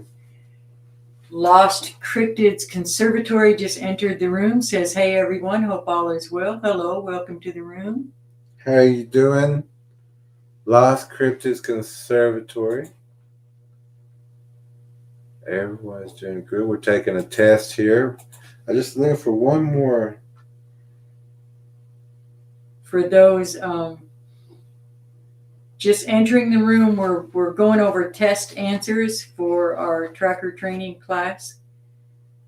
But we also wanted to allow other people in to see the kinds of things that we teach according to our workbook and the course.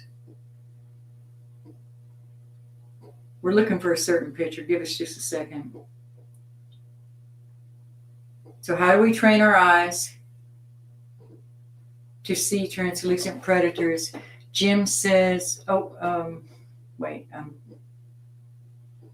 JR says top of page 112 of this book. War Chief says evening lost cryptids. Life's Adventure says translucent predators, very interesting. Overlook and scan without direct sight.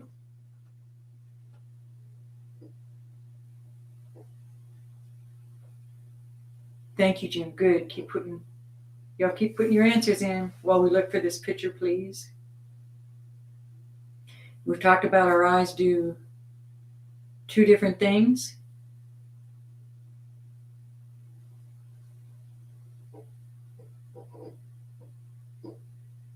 Would it be in mine? Maybe. I'm not sure which one you're looking for. Translucent one, it looks like the hot. It's in the tree. Y'all give us just a second. Or actually, while we look for this picture, should we take a 5-minute break? Or no? No break. No breaks for you.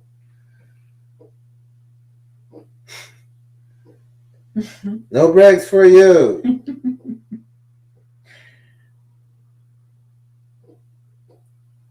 We're looking for a specific photo. I thought I had it. I did have it loaded. I don't know where it's at now.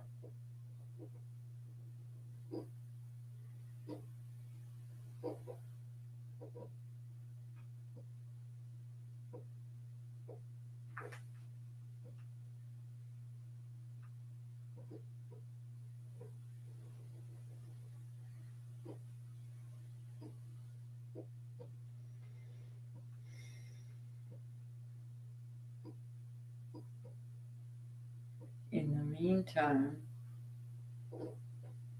can we show the other two? It's none of these. No. Okay.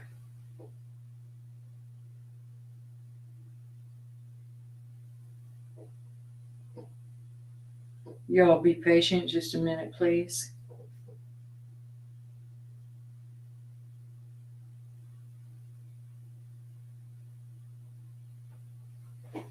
Let me look somewhere.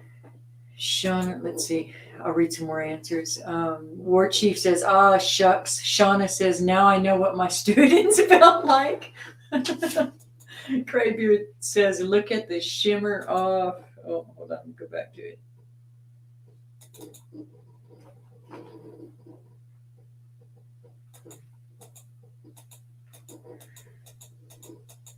Graybeard says, look at the shimmer off a hot car hood. Yes, that's the kind of thing we're looking for, exactly. Or the tops of the trees.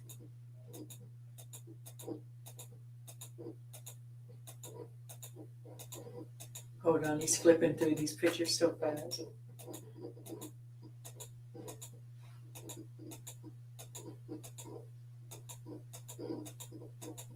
Shauna, are you a teacher?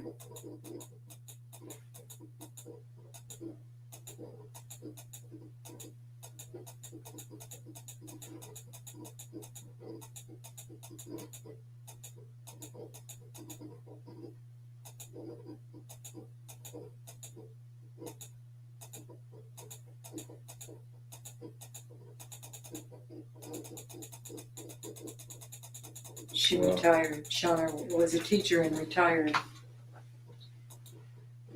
That's awesome. We know you didn't get paid enough. Well, I don't. Voluntarily retired.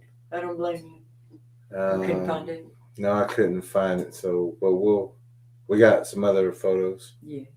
And Jim says what? I already read all of them. Jim Are said very translucent interesting. predators, very interesting. Overlook and scan without direct sight. He says, let your eyes focus on everything not there, and they will. War Chief says, shucks. Shauna says, now I know what my students felt like. Mm-hmm. Graybeard says, look at the shimmer of a hot car hood. Shauna says, I retired. voluntarily. And War Chief says, me too. Okay. Great Beard says, look at the shimmer off a hot car hood. That's the sort of effect we're looking for. Yeah. Or off a hot highway, that the pixelation, the displacement. I know I had that photo here.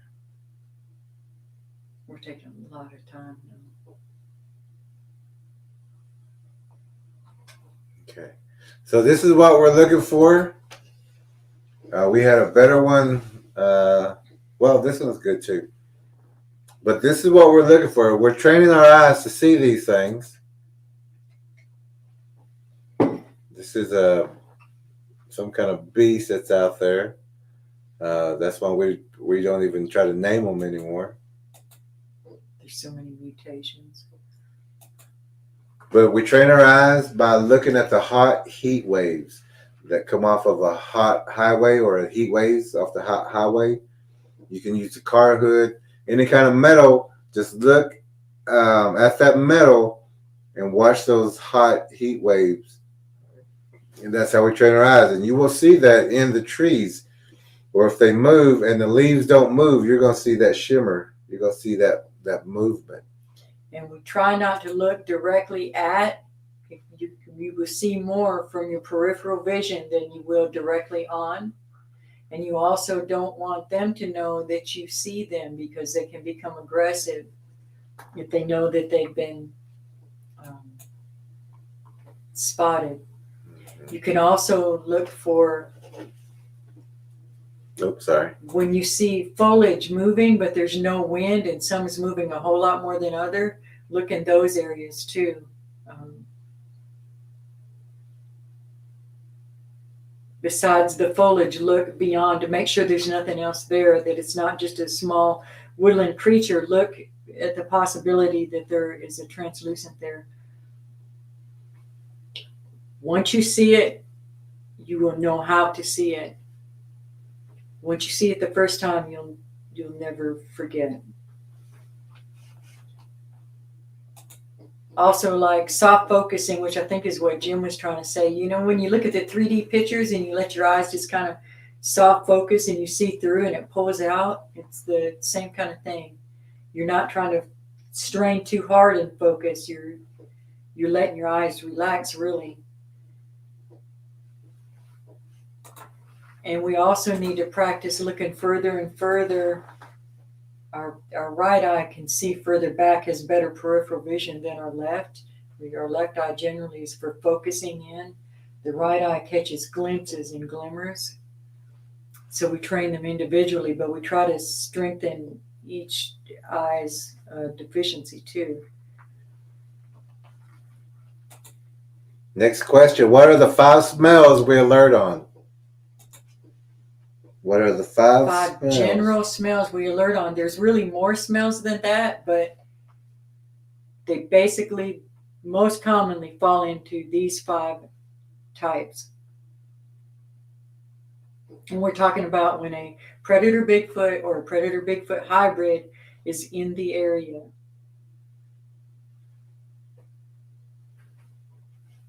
What are the 5 smells we alert on?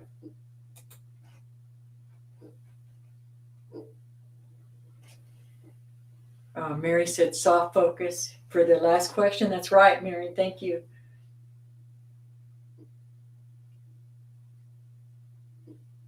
What are the 5 smells we alert on? I'm still looking to see if I can find it. And we try to be in the habit of, if you catch a glimmer or a light flashing, and I'm still working on this myself, to not respond and not turn to look, so that at least only my eyes turn, but not my whole body doesn't respond. To turn and look if I see a glimpse, or a shadow moving. Yeah, let's see if anybody's got those answers yet. Jim says soft focus is exactly what I was trying to say. Thank you, Lead Tracker E. Right. Thank you, Jim. Oh, good. What are the 5 smells we alert on out in the field? If we got our regular track and we're doing our tracking out there, and all of a sudden we get a whiff. Jody's on it. Jody already got our answer. Oh, yeah. Jody says nothing, because some of them have no scent at all. We've even burned some of their hair, and even the burning hair had no scent. Mm-hmm. Oh, did you? Okay. Also, the pine, the smell of a fresh pine forest, in particular, if there's no pine around. Also, when she says, Jody says perfumery, that's a sweet smell. It can be a cloying, sickening, or a flowery smell. They can also smell like that. And then there's the wet dog, rotten meat, funk, dead tarantula, water moccasin,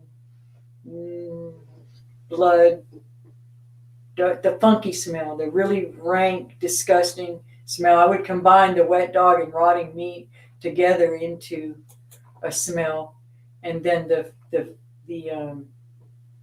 last one would be the frankincense and myrrh smell.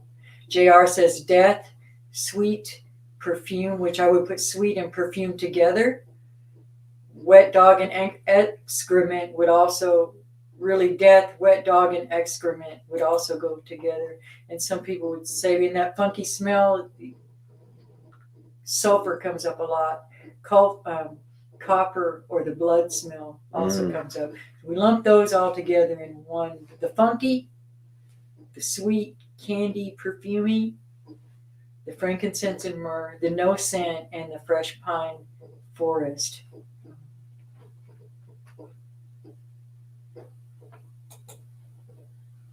Oh, yeah, look at there. There's Shauna Ham says frankincense and myrrh. Good, good. JR says death, sweet, perfume, wet dog, and excrement.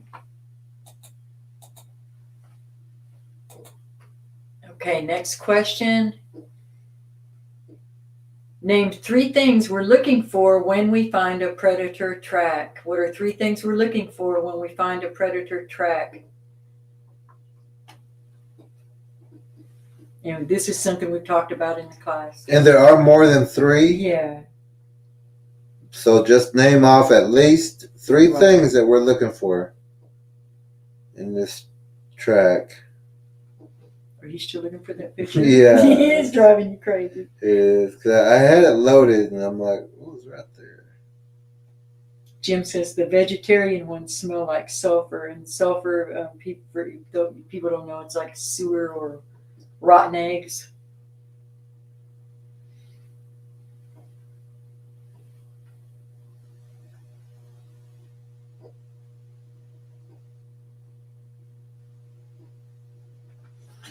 Well, I found it. You did find it? Yeah. So let me.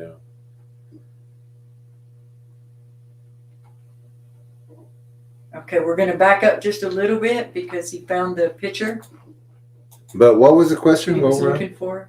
Which one? The one we were on for this? Yeah. Was how to train your eyes for translucent viewing. I thought that was the last one. The very last one we did was on scents. Oh, okay.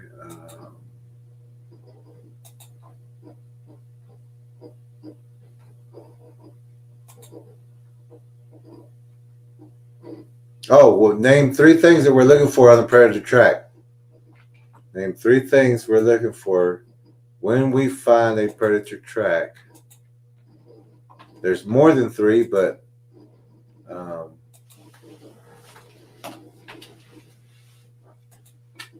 we need at least 3 of them.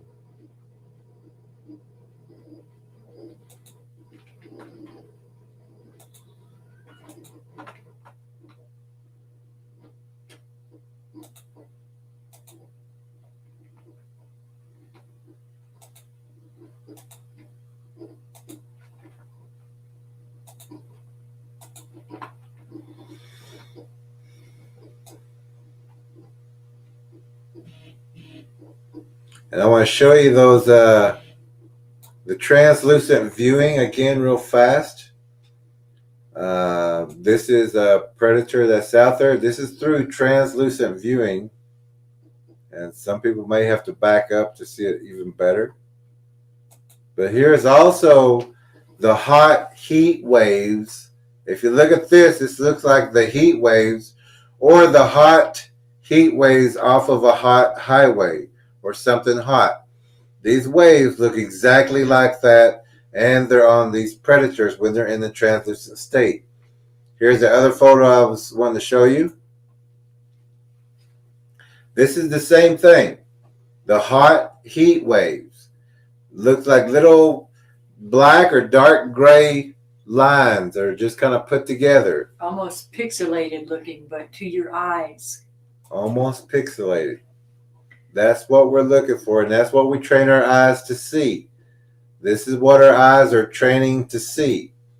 We are training to see this. Now we'll get back to the last one. Name 3 things that we're looking for when we find a predator track. 3 things that we are looking for. Good answer here already from JR. Oh, before that, Jim says sometimes they don't smell at all. Yes, if we have that listed, absolutely. And that's what we were saying. Even the hair that we burned didn't smell. Even when it was burned, it didn't smell. Yeah. Well, we couldn't get it to burn. JR says vegetative snapback, moisture drying in imprint edges, crust, and signifying time. Good job.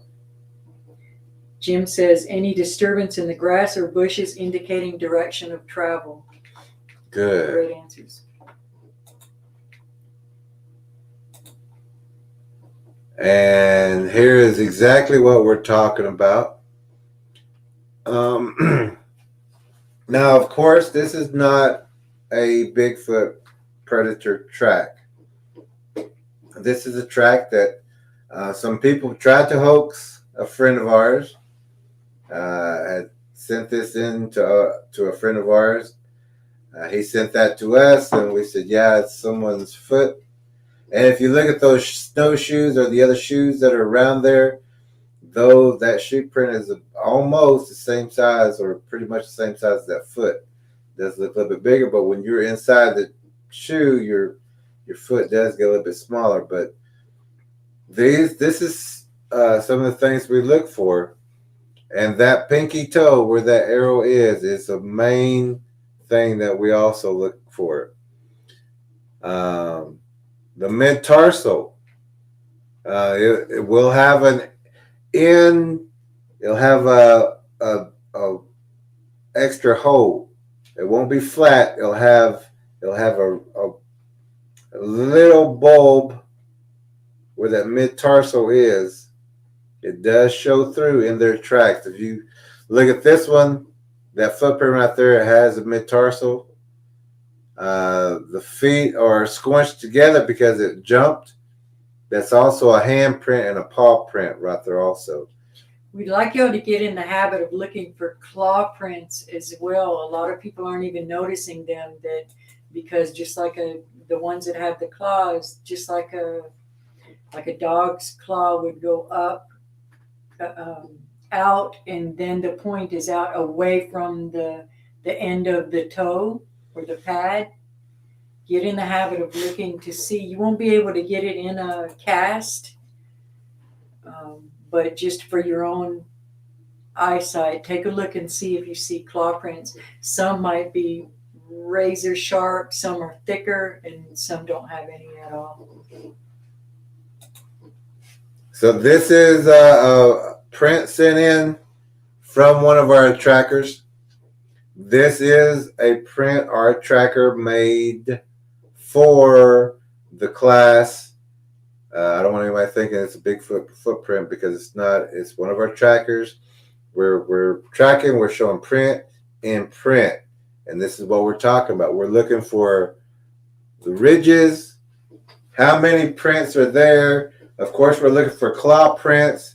This is a humans, but in the predators, we would be looking for claw prints. But if you look at the heel, you can tell this is more than one print inside of another print. We asked our candidates to make their own prints and study them in different weather conditions, different times of day, to see how fast they dry. We've had them go out in the snow and make them with their bare feet. Thank you so much for that. And then you have Ross over on the other side in 106-degree weather. So just depending on the moisture in the air, all those different things, we want you to practice with your own prints, with looking at your pet's prints, and just watch how quickly they dry, how quickly they get crusty, all the things we talk about in class.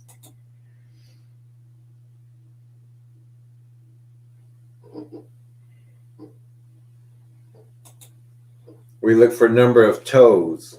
We look for claws. We look for webbed, 3-toed, 6-toed, 6-toed.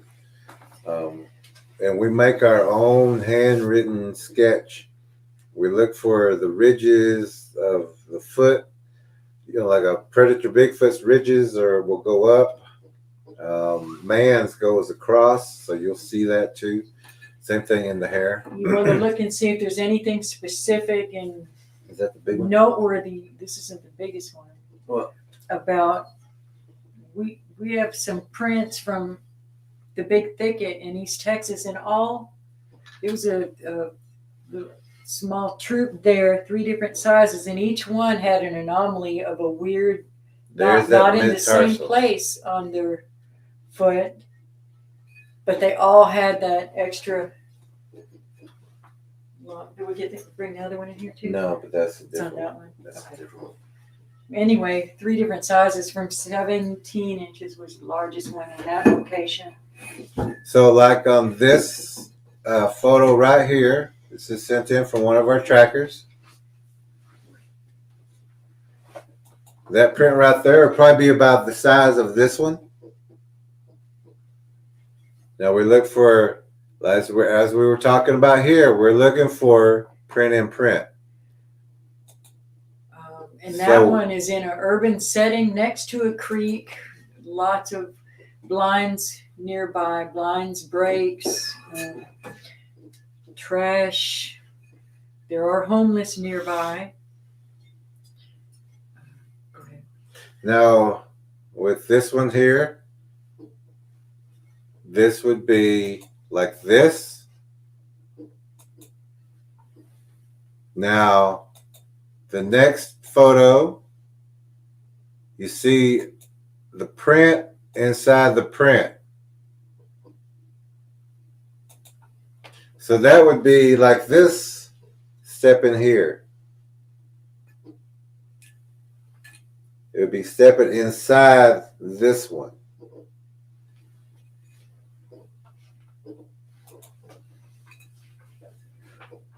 And this one right here, this is another print that's inside this print as well. But this print is more like this.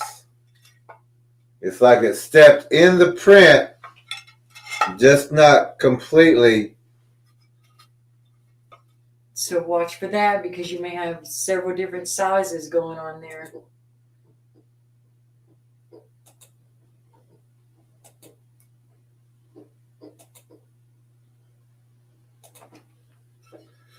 So you will have print and print and print. A lot of researchers don't know to look for that. We see it all the time on different channels, and they're thinking it's only one when you got 2 or 3 different prints. You also want to look for knuckle prints, butt prints, partial prints. It may be just a heel, scuff marks. You're not always going to find one big, beautiful, perfect print. And when you do, a lot of times that is just a lure to get you to go a different way, because they're not trying to be seen. They're not, in general, trying to have they survive by blending in, not standing out.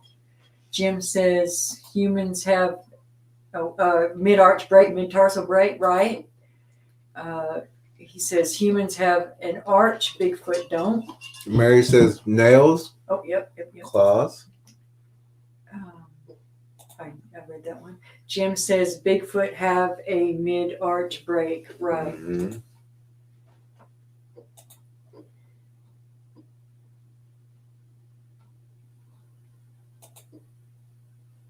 Next question.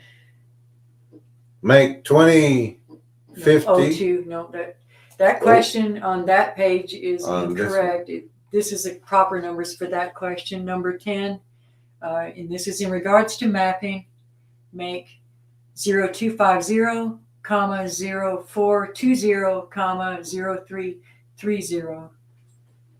And this is where we were asking our tracking candidates to make a grid and map out those coordinates.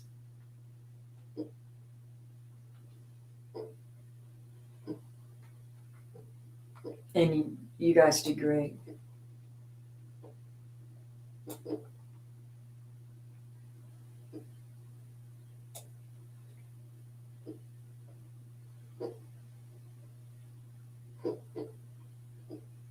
Where are we at?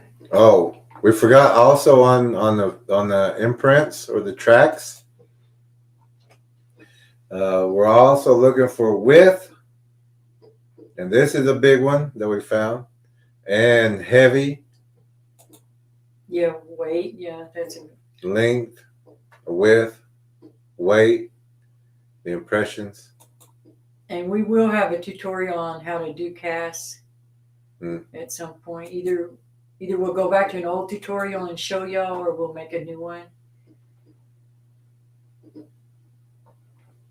Okay, so make wrong one.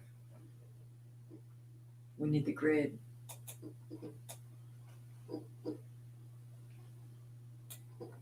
Okay, so that's number 10. Make 0250. Make a grid 0420. And on the same grid 0330. That's make one grid with 3 grid locations. Make one grid for 3 locations. Oop, keep putting it up there. And we're going to put those up here now. One of our candidates has sent their information in. Well done. That one's correct. Ooh. That one goes out here.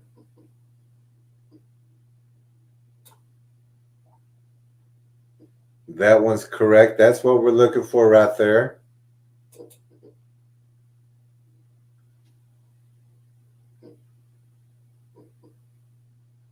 Question 10 and question 20 is on this. We may have to come back to question 20 with that.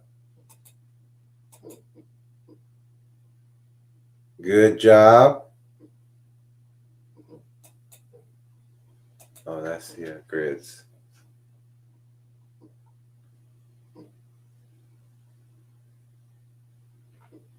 Okay. What is a bridge? What is a bridge? When we talk about a bridge in our book and in the tracking candidate class, what are we talking about? What is a bridge?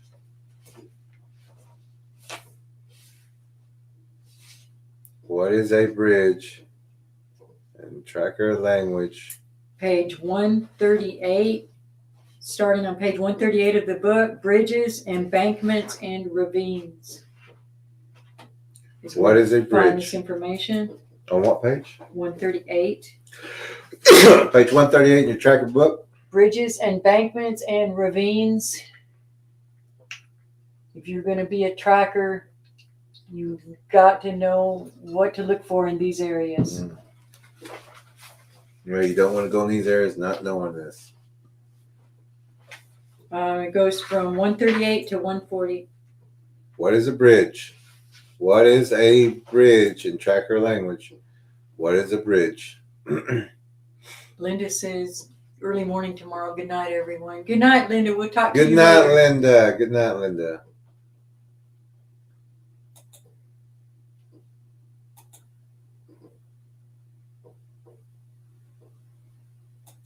All right. And we're going to put up a few photos here. What is a bridge? And this is what we're talking about when we're out in the field. That one that's in the very back. We are talking about these kind of bridges. These are trees laid over ravines, and everyone, I believe, got this right, but it's bridges, it's trees or logs laid over a waterway or a ravine like here. Now, they may happen naturally, and then they're exploited with ambush blinds put either on the root end or the foliage end or both. Or they can also be moved into position, or they can also be pushed over intentionally in strategic areas. You want to pay particular attention if you're around bends in the creeks. A prime spot for ambush blinds, especially at those root bases. Okay, we're going to play a 45-second video. One of our youngest trackers sent in. Oh, yeah. So this is what we're talking about. It's across that waterway. These trees are pushed over so that the animals will take that bridge, and then there's a trap on this side of the bridge, and there's a trap on that side. Now, this student, y'all, is 10 years old and has kept up with all of this information in this class. Just an amazing, brilliant young lady. She already had to go to bed. Yep, she had to go to bed. She is 10 years old. Okay, so great kid. Great young lady. This is the information that they sent in. We asked our trackers to go find a bridge. They know what we're talking about. We're not talking about a crossing bridge or an arc bridge. We're talking what a predator will set up to hunt with. We need to know what's in the area and where they're hunting. This was sent in by Jazzy, one of our youngest trackers.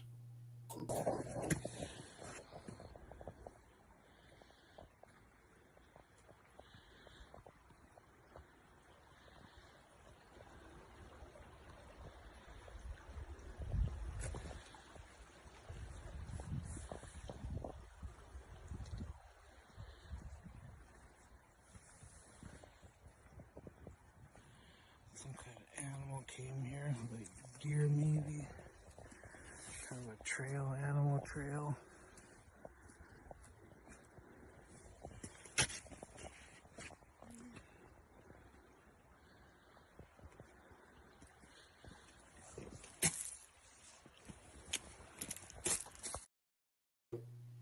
Excellent example of what we're looking for, and we'd like to thank her father for taking her out there to video those for the class.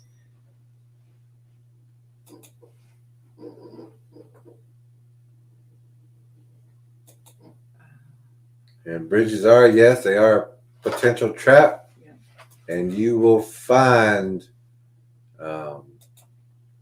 traps on both ends of it. There will always be a predator there, so expect to see a predator when you find one of these bridges. They could be underneath the ball of that tree, or they're going to be at the other end of it. But look, there's going to be a dark spot. Be careful in those areas. An embankment blind, there may be brush pulled in front of that hole, but there will be an inlet cave on both sides. It's where you want to look for tracks carefully. Very, very carefully. But I do want to show you. Now here on this bridge right here, if you look in the where that bridge crosses, there's a waterfall. But if you look in that corner, which will be maybe on your hand. I think you point out this way. I think you point. Okay. Yeah, right. Where that moss is coming down, right at that other right there where that water is really coming down, there's a dark inlet. There's a dark patch right in that little inlet. And when we blew it up, after that bridge, there's a dry walkway that goes right to that little dark inlet. And it's just to the right of that where the last waterfall part comes down. And these are ambush areas also. Was this Christie's or Fern's? I think it was Christie's. But this little dark patch in there, we blew up for you. And they're also called stone giants. They can look like trees. That translucency, they can blend right into anything. They can look like rocks. They can look like boulders. They can look like part of the mountain. But you have to decipher what you're looking at. And it's also better when you know where they're going to be at, where their ambush locations are. You're going to be able to find them easy. They're going to be right where they're supposed to be. You want to train your eyes to be able to see and separate those shadows too, shadow on shadow. Those are just the areas you need to pay extra special attention to, because that's where, if they're in the area, they're going to hide in those shadows. Mm-hmm. So those are bridges. Jim says a bridge is the shortest point between two traps. Well put. I like that. Yeah. Perfect.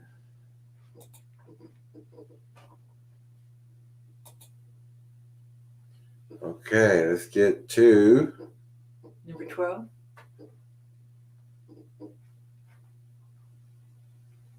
I want to see if I got some here. Okay, yeah. Number 12. Number 12. When we get to a place of track, how do we begin? A graph track, G-R-A-F, G-R-A-P-H, graph track, or B, a spiral track.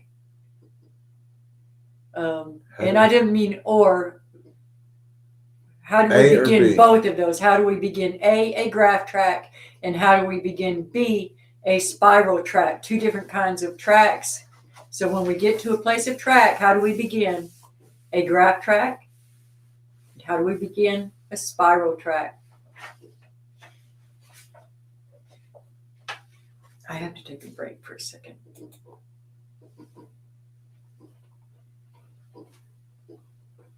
Okay, so there was a little misinterpretation. But number 12 is, okay. When we get to a place of track, how do we begin? When we get to a place and somebody's missing, what do we do? Do we do a graph track like the military, or do we do a spiral track? Yeah, I read that wrong, you guys. I'm sorry. Okay. So it's either A or B. When we get to a place of track, how do we begin? When we get to a place, say someone says that there's a missing person, how do we begin?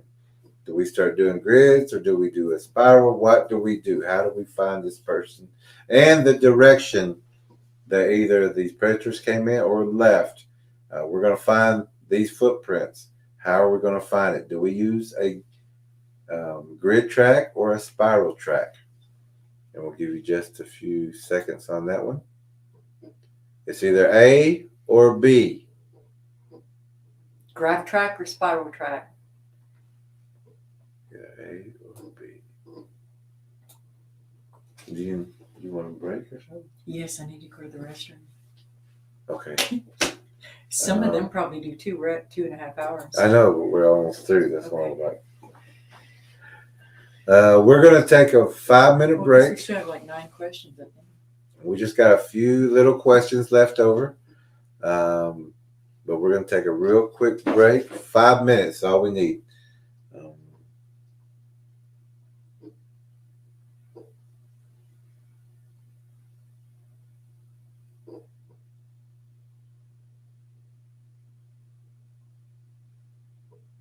wouldn't worry about playing anything unless it's...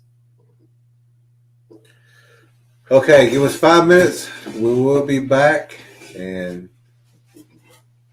just a moment. I got to Get this down and out of the way. 5 minutes, everybody.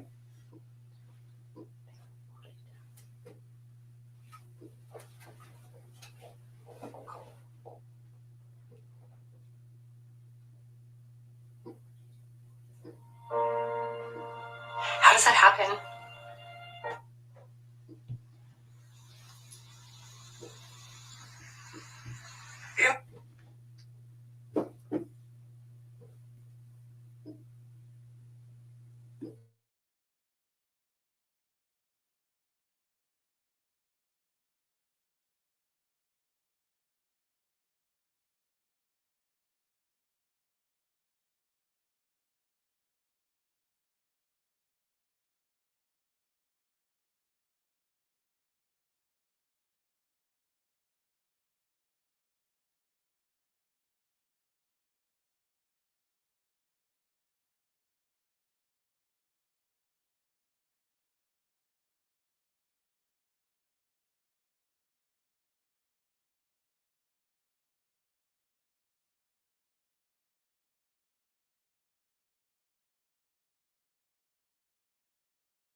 All right, we're back.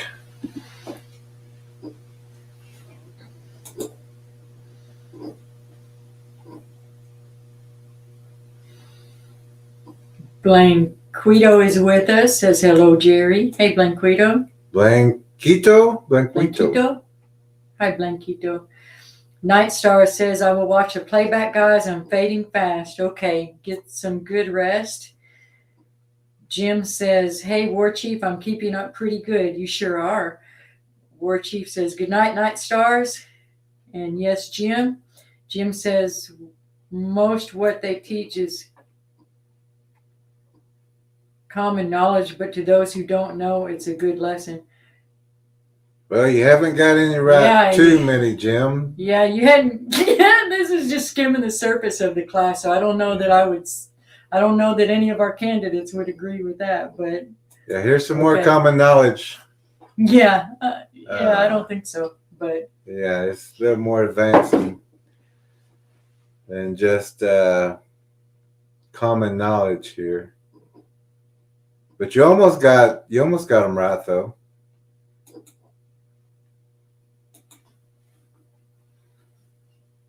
Okay, so how do we deter predator birds when they perch and alert we are in the area? How do we deter predator birds when they perch and alert we are in the area?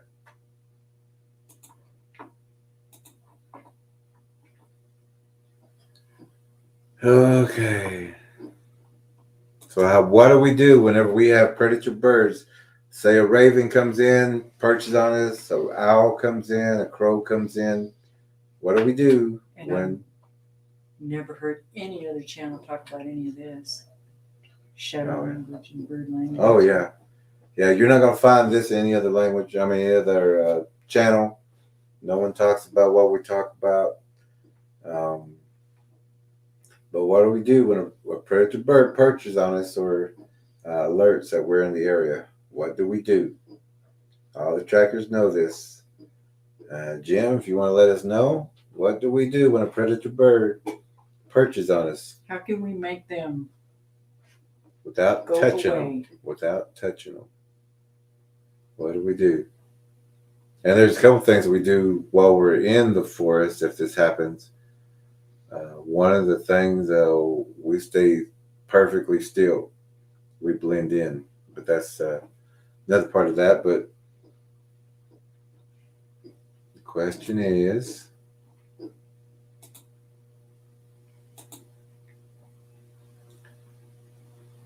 how can we deter predator birds when they perch and alert we are in the area? Give everybody just a few moments.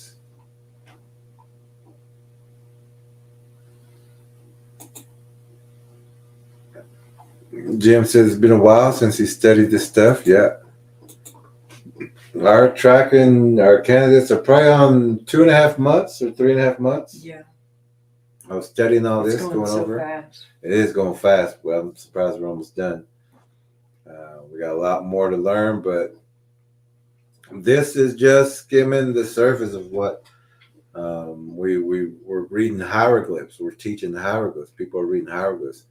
People have learned the Fibonacci sequence, the meaning of cosmology, the predator DNA, what the DNA is made of, what the origins are, how to track, what to look for, what to listen for, what. So it's not just something. It's not a regular tracking course. It's not. You can go to a regular tracking course and get all the basics, what we call basics, and those are what special forces, Army Rangers would use. We call those basics.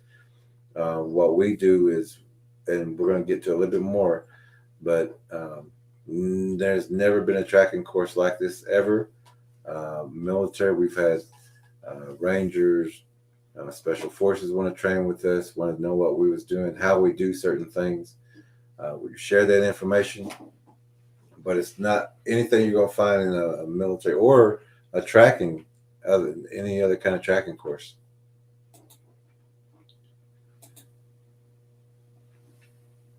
Which one are we on?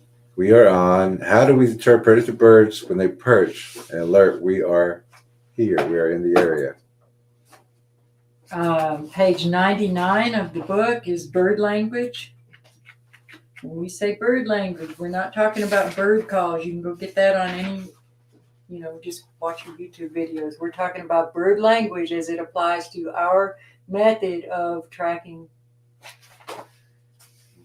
Bird language is from page 99 to 101. And there's even a bird predator sequence. We didn't ask for that one, but a lot of people don't know that sequence. We share in our tracking course. We have a phrase, hear a bird, find a bird. JR says, you know what that means. JR says, pick out one bird and stare hard at it. There you go, right there. Jody Albright says, stare at them. Exactly right.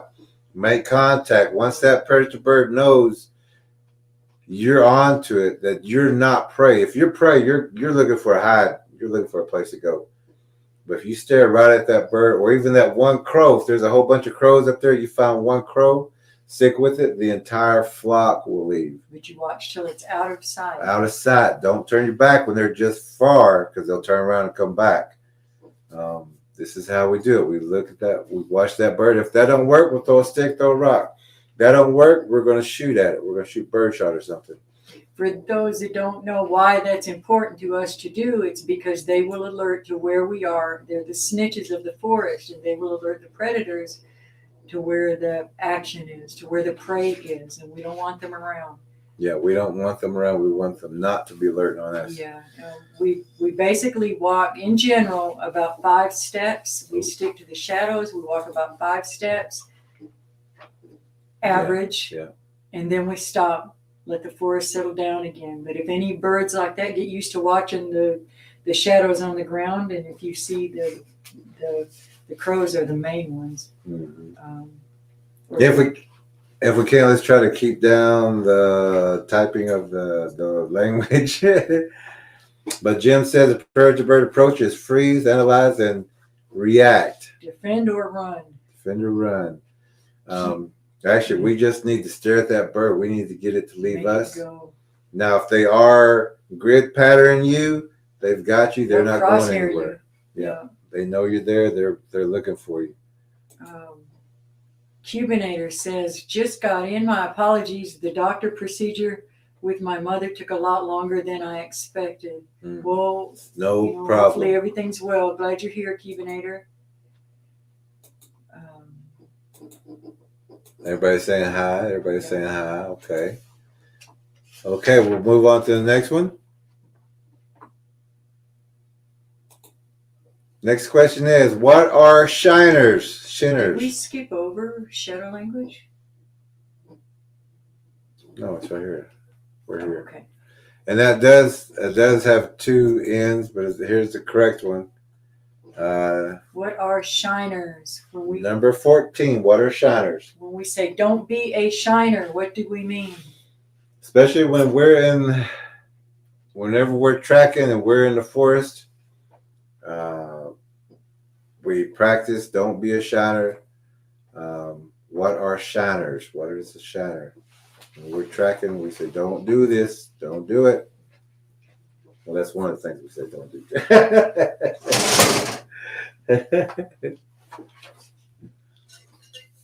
What are shiners?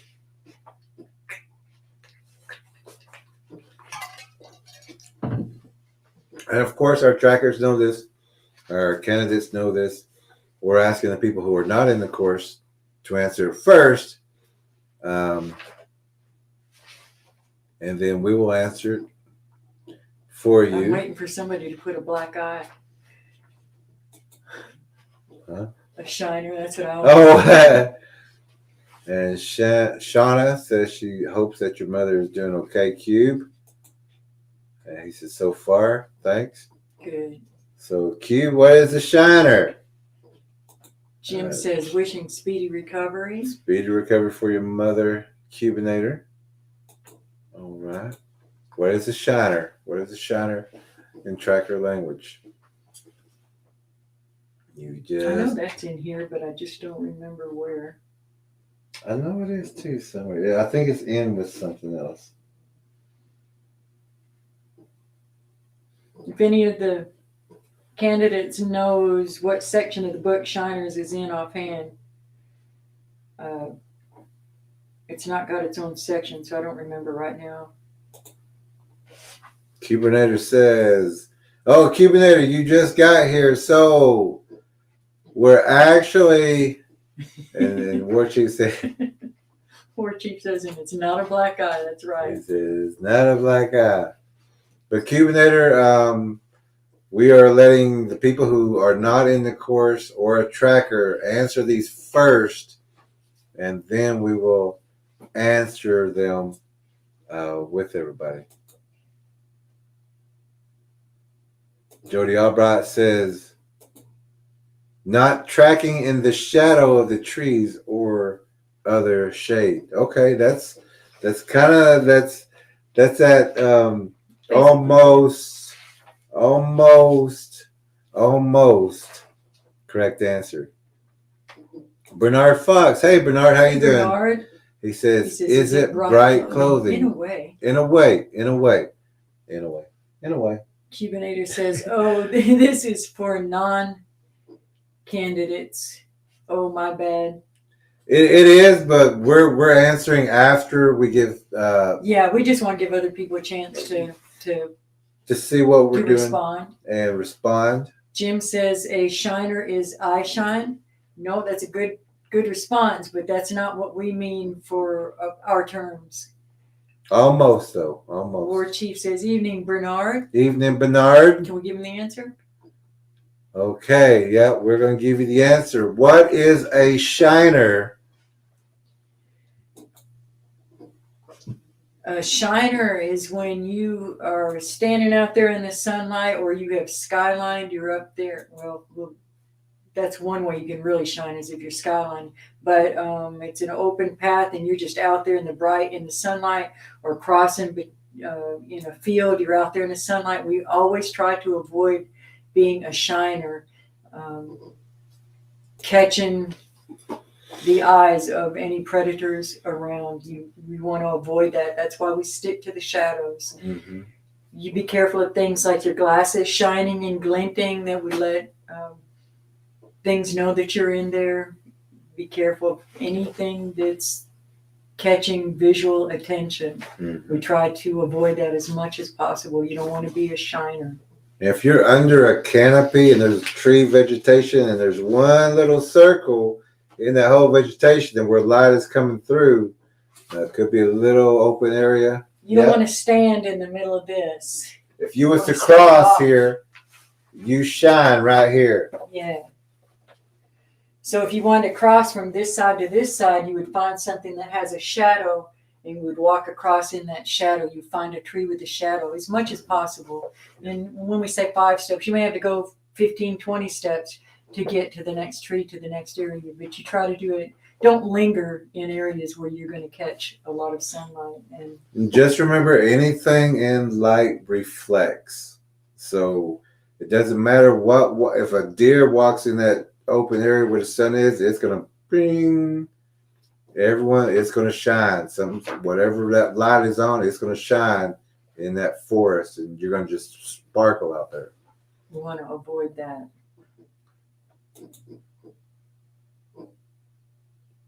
What are 5 ambush areas of the home? There's a lot of ambush areas that we talk about and cover, but what are 5 of the most common that are typical to most homes in the country, but some of the urban homes too. And these things are coming up into the urban areas. Yep. 5 places that 5 ambush areas you of need the to home. be extra careful of for predators, predatory people.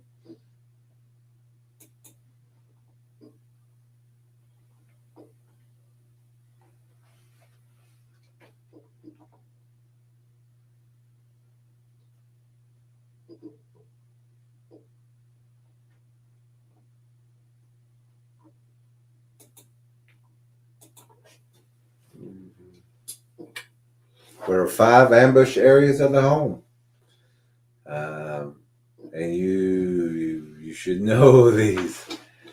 Yeah, we go over them a lot in the book. Well, I mean, our group already knows this, but Yeah. people in the general public, you should know 5 ambush areas of your home. Outside of your home, where are these ambush areas? Our trackers know, and our trackers look for these ambush areas. And if they find them, they clear them out. They make a good line of sight. They want to they'll put a cam if there's an area they can't see. Ambush areas and bows. What It page is it? starts on page 124 of the book, 124, 125. 124, 125 ambush areas. Name 5 ambush areas of the home, around the home, outside the home.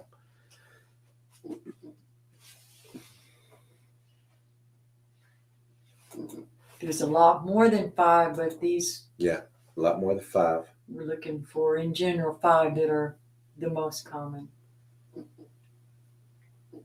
Give you just a few more seconds, and then we'll go on to the next one. And we're still getting to some good ones.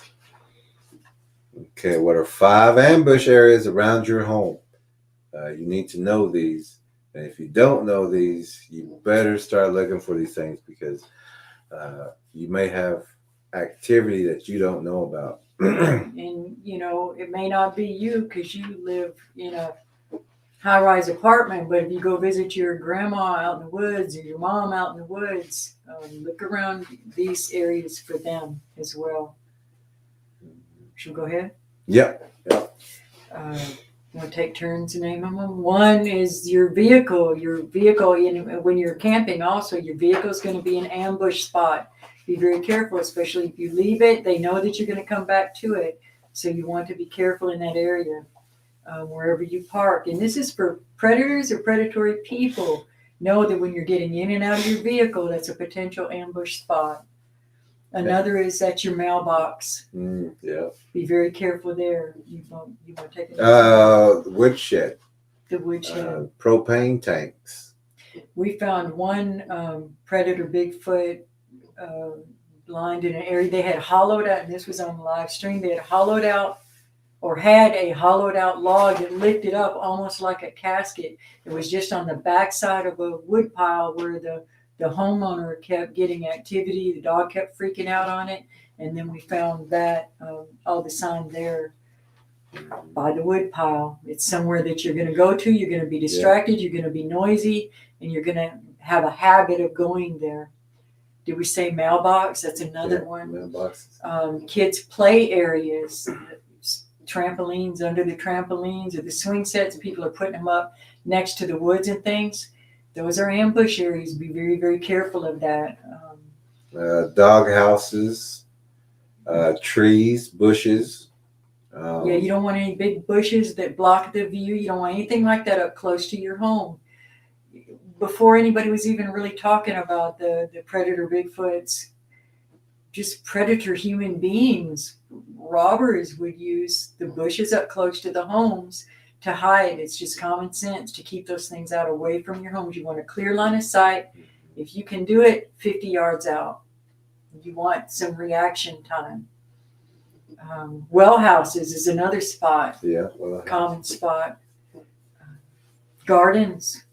Mm-hmm. Your head is down, you're distracted. Look around the gardens and see if, plus the produce that's there. But look around the edges, if there's a wood line nearby, and make sure you check out those dark spots for blinds and other signs.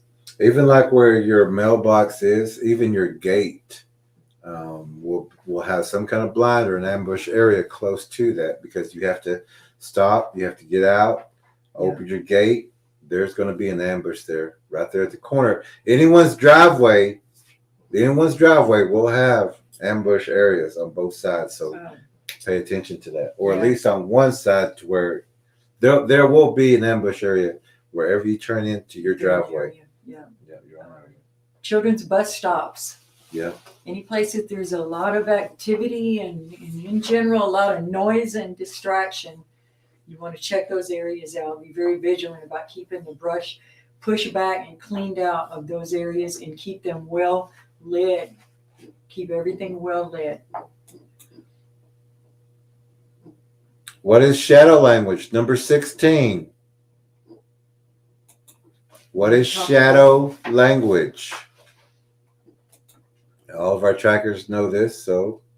We've never heard anybody else talk about this on other tracking channels either. No, and if you haven't heard this on any other channels, we've talked about bird language, shadow language. Right now we're talking about shadow language. What is shadow language? Page 107 to 110 of the book. Stairwells. Oh, sorry. Shadow language on page 107. 107. 107. Shadow language. If you don't have this information, get you one of these books. All this information is in this book, and it will help you. Bernard says stairwells and trash areas. Yes. Great. That's good for urban, especially with the stairwells. And we do have some urban trackers, but we need to do more with them. Absolutely. Trash areas. Trash and dumpsters. Dumpsters, yes, especially if you're in apartment dumpsters even. Ditches. Hey, there's a good one. Yeah. Ditches are a very good ambush area, because you can't see in that ditch even with a car light, because that light will cover that darkness. Okay, and what was the question? What is shadow language? What is shadow language? Can I read the first paragraph out of this section of the book? Is it shadow language? Yeah. Can we give them a second? Yes. Lead Tracker E wants to give you the answers before. I just wanted to read the first paragraph of 3.5 pages. What is shadow language? That's number 16. We got 4 more to go. What is shadow language? What is shadow language? And this is something that every tracker needs to know before we even think about going out there to do any tracking. This is not a normal tracking course.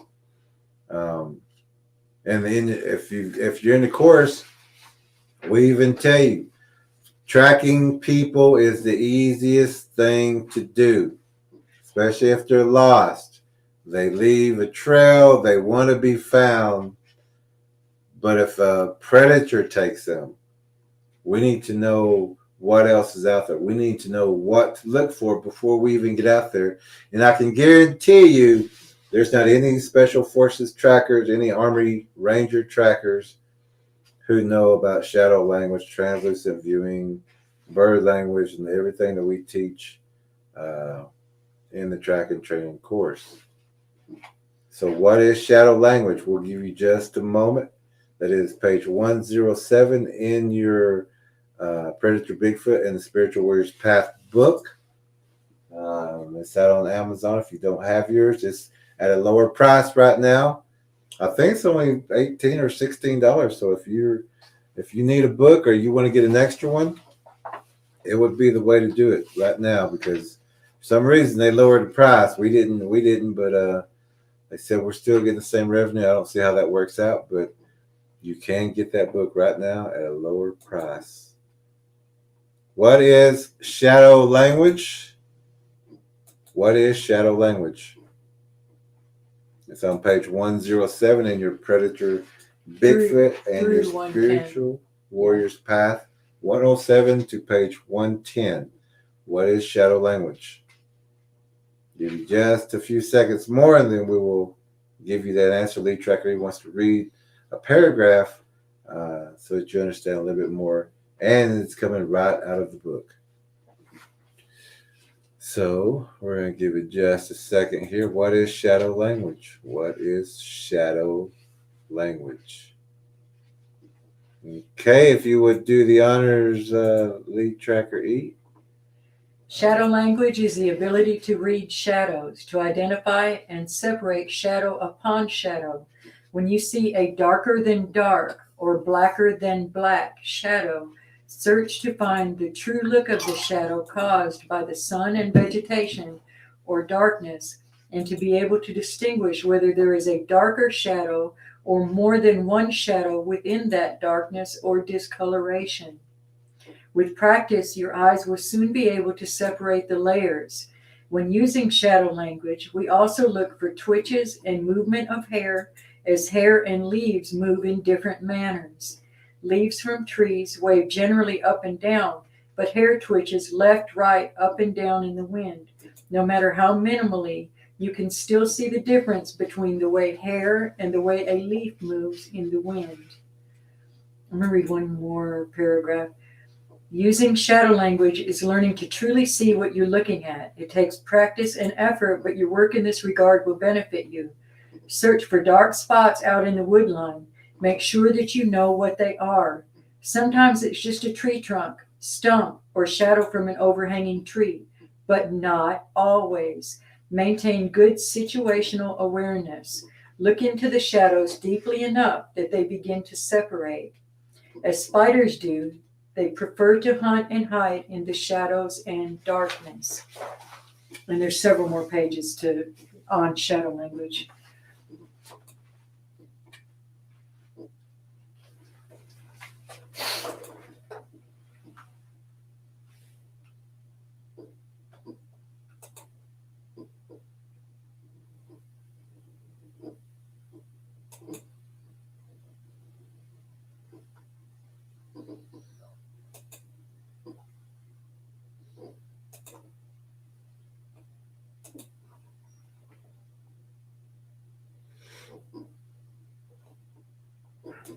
Okay, then.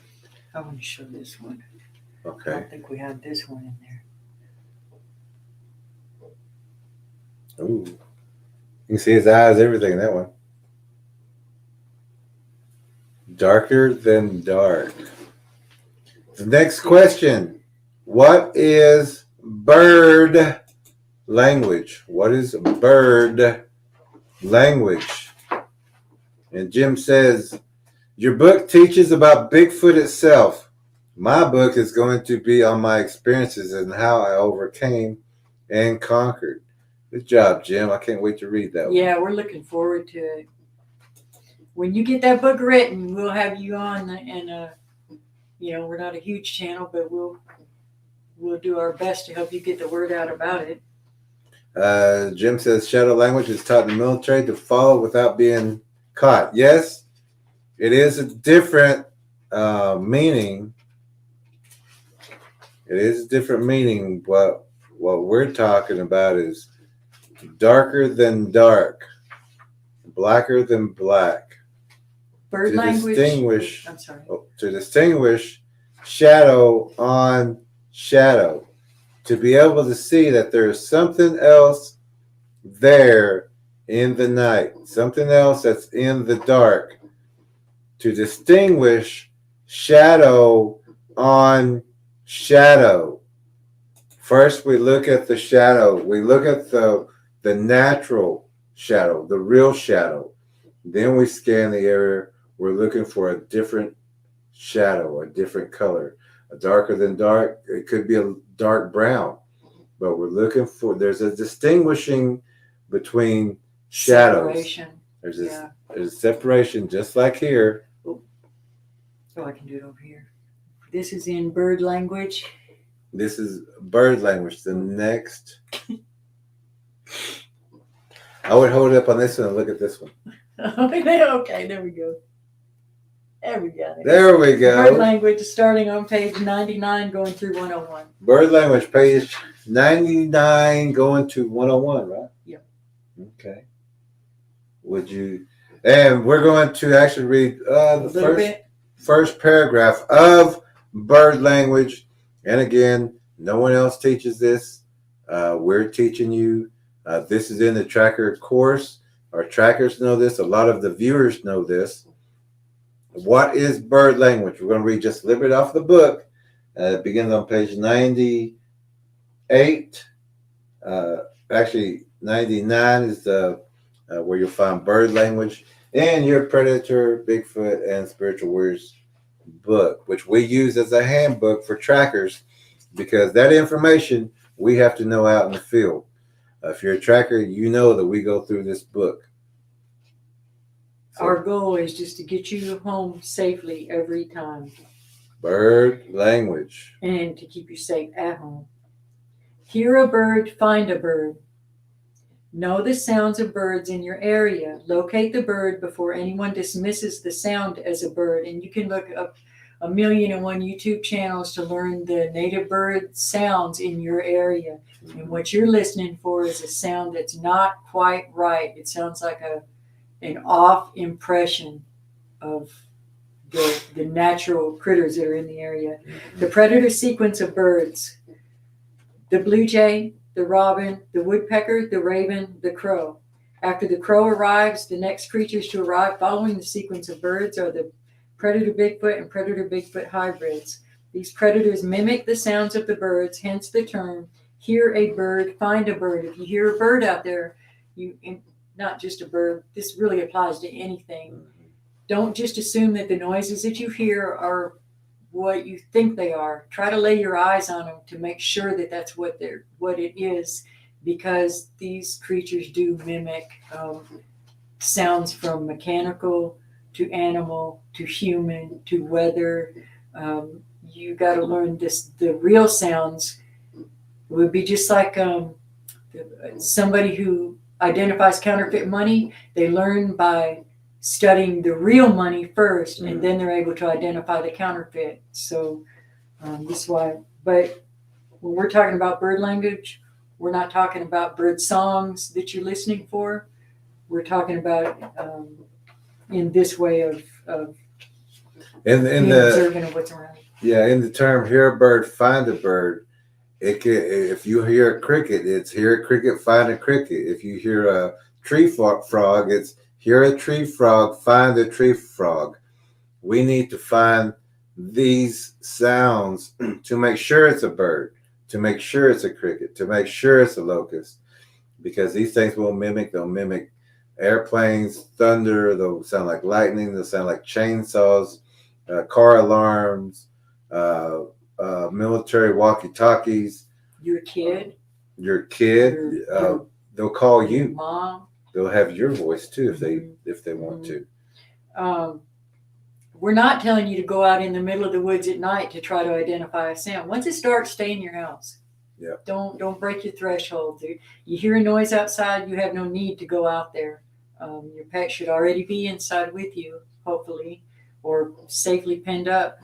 If they're outside, you don't need to go exploring then at night. Don't ever do that. Just want to make that clear. So we want everyone to listen real fast and distinguish, is this a real owl? Hear a bird, find that bird. We didn't find this one because it was dark. We was recording. But let us know if this is a bird.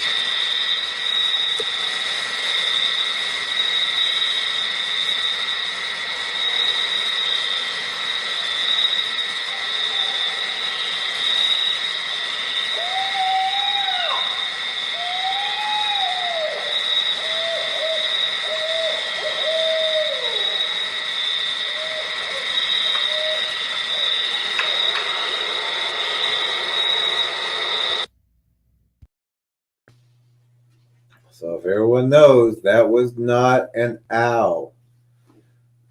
That was a predator Bigfoot mimicking an owl to give the impression that there's an owl out there. And that night we heard 2 or 3 in different areas. But we know these are predators mimicking. And we need everyone else knowing that these things do mimic. They will. And if you hear an owl over here, an owl over there, and then an owl, on that side of the house, you've got surrounded. If you hear a coyote over there, and over there, you're surrounded. If you hear a bird over there and a bird over here, you're getting surrounded. It's not just one that's moving all over. It's several of them. Yeah. It's not one over here running over there and run over there. One over here, one over there, one over there, and they're getting in strategic areas around you. Owls aren't going to come and flock around you, and they're also not going to follow you through the woods hooting. Jim says, if you hear a noise outside and you're safe inside, stay inside. Absolutely. Yeah, there's just no need. Not a bird, not an owl. That's right. Very close to an owl, but no. Tracker B has arrived. Hey, Tracker B. She says, hey, everybody, Tracker B is in the hizzy. What? Okay, she's here. Never heard you say that one before. Well, I just... You sounded so super cool, though. Oh, I am. Jim says you can definitely tell that was a fake owl. Oh, yeah. Sometimes it'll make you laugh. Some of the we got a really bad rooster sound. Oh, that was awful. Okay, so now it's what is sky lining? And every tracker should know this one.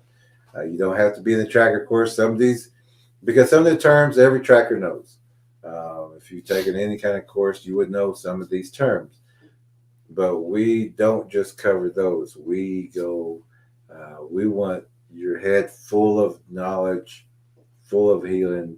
We want your heart full of energy, full of healing, full of love, full of good thoughts.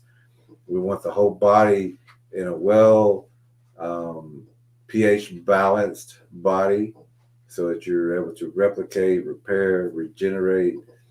We're teaching you how to track, how to walk out there. There's certain ways you walk out there, certain ways if you have to run, certain ways you run. A lot of trackers don't even know those techniques or how to do that, or where the main predator that wants to hunt. Now, where you will find that predator, what location it will be coming from. We want everybody coming home safe every time. Every time. So what is skylining? Everyone should know this one. This is not a secret. Everyone should know what skylining is, especially if you're a tracker or if you've been with this channel for a while. We've talked about it quite a few times. And I think I accidentally I brought it up a little bit earlier too. Oh, Under shiners. Another way to. okay. So, what is skylining? What is skylining? And we got some answers on here. We're going to show from the candidates. But what is skylining? We'll give you just a little bit more time to get that answer in. What is skylining? Every tracker should know this, whether you've been in the course or not. We've shared it on the channel quite a few times. But every tracker should know what skylining is. That one's not a secret. That one's, everyone should know what skylining is. You talk about it, you'll see it in the movies all the time. Yeah. And we'll grab our face and go, oh, what are they doing? Or we'll see some other people on the Bigfoot other channels, which don't watch much, but once in a while, Lee Tracker, he'll say, look at what they're doing. And then I'll go over there and I'll look and I'll go, oh, I can't watch. I can't watch. Yeah. God, can't watch. Can't watch. Run, do something. Jody says, standing upright on a well-lit hill, creating an obvious shiner. Yeah, you don't want to be silhouetted, skylined up there. There you go, Jody. Good job. Yes. I mean, so if you were getting to the crest of a hill, you want to go low and just peek over the top because you don't know what's on the other side of that hill. So you want to be real careful about that. And if you Don't see a hill, give your position away. and if you see a hill, look for dark spots because those predator Bigfoots will do the same thing. They'll come up just high enough over that ridge just to watch her. They'll come up behind a tree and just barely. But look at that baseline. Look at the bottom. Jody says, haha, too funny. Hey, you are such a great group tonight. Okay, so skylining is casting a silhouette or a shadow and exposing yourself. Exposing your position. Exposing your Not position. Exposing yourself, trench coat style. We're just talking about. That's why I was like, wait. That came out wrong. Exposing or giving your position away Yeah. by standing up and casting the shadow or a silhouette or a shadow, letting people know somebody's up on that ridge. And like us, we'll walk on the base of a mountainside and look at that sunlight. Look at that while we're moving down the base of it. We're looking at that sun line because if something comes up or looks over it, it's going to cast a shadow.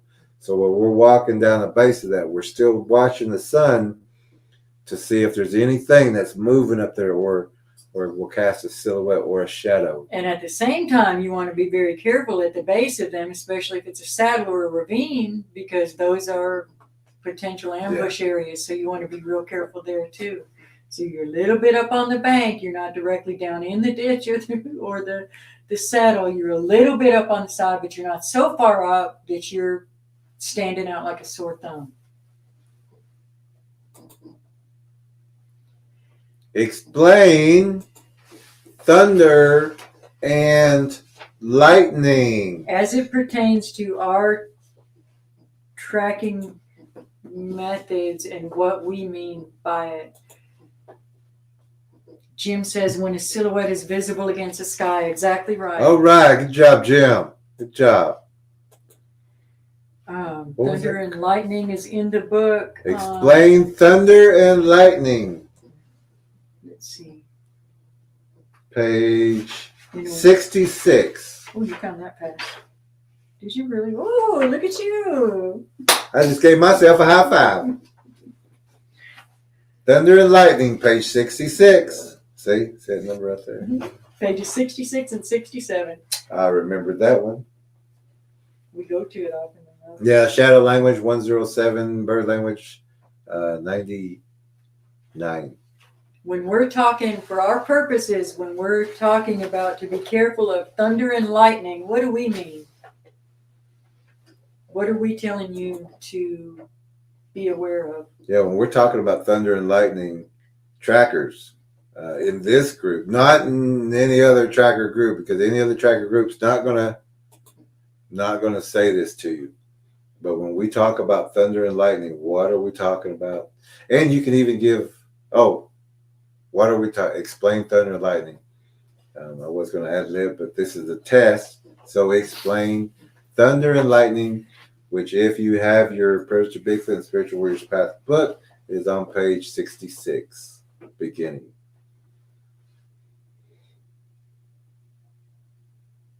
And you want to read the paragraph? Or we just explain it?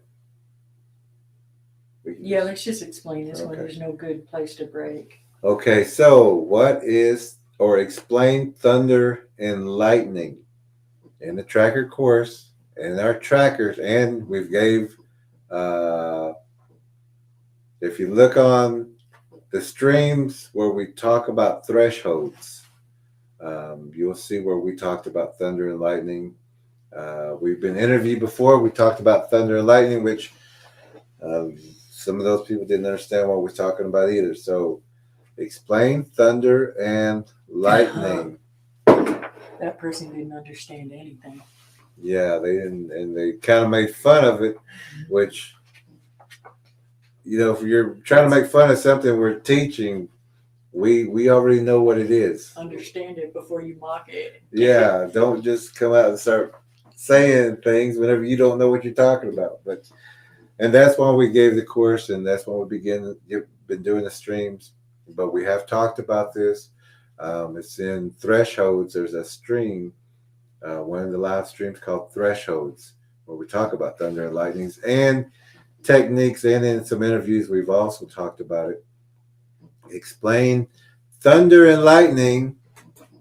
And JR says, boom, boom. Boom, boom. It does make that sound. But we're looking for something a little bit more specific with the trackers. And JR, we should know this one. What is, or explain thunder and lightning? It's in your book, page 66. Thunder and lightning. We'll give you a few more seconds, and then we will give that answer to everyone. Explain thunder and lightning As it pertains to the predator, Bigfoot, and hybrids.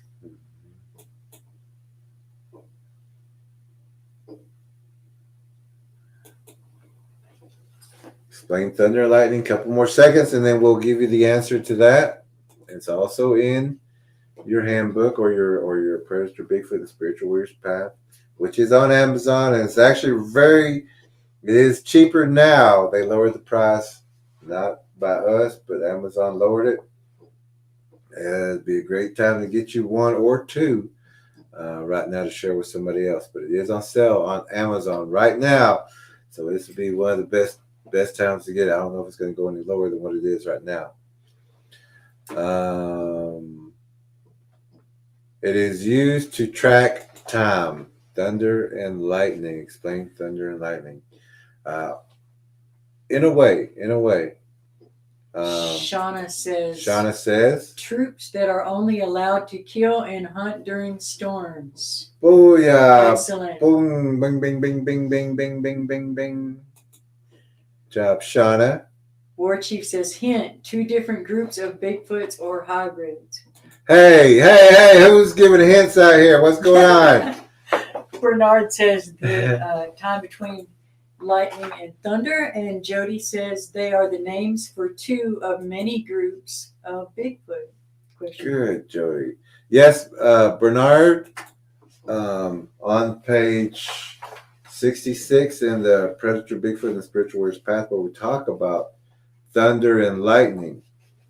Now, thunder and lightning are Bigfoot hunting troops or groups, but we call them troops. They only hunt during these horrific storms, cyclones, tornadoes, thunder and lightning, or rainstorms. There might not be any thunder outside, it may just be raining, but these predator Bigfoots will make that sound. They use that sound to cause fear, to collect or gather people who are lukewarm.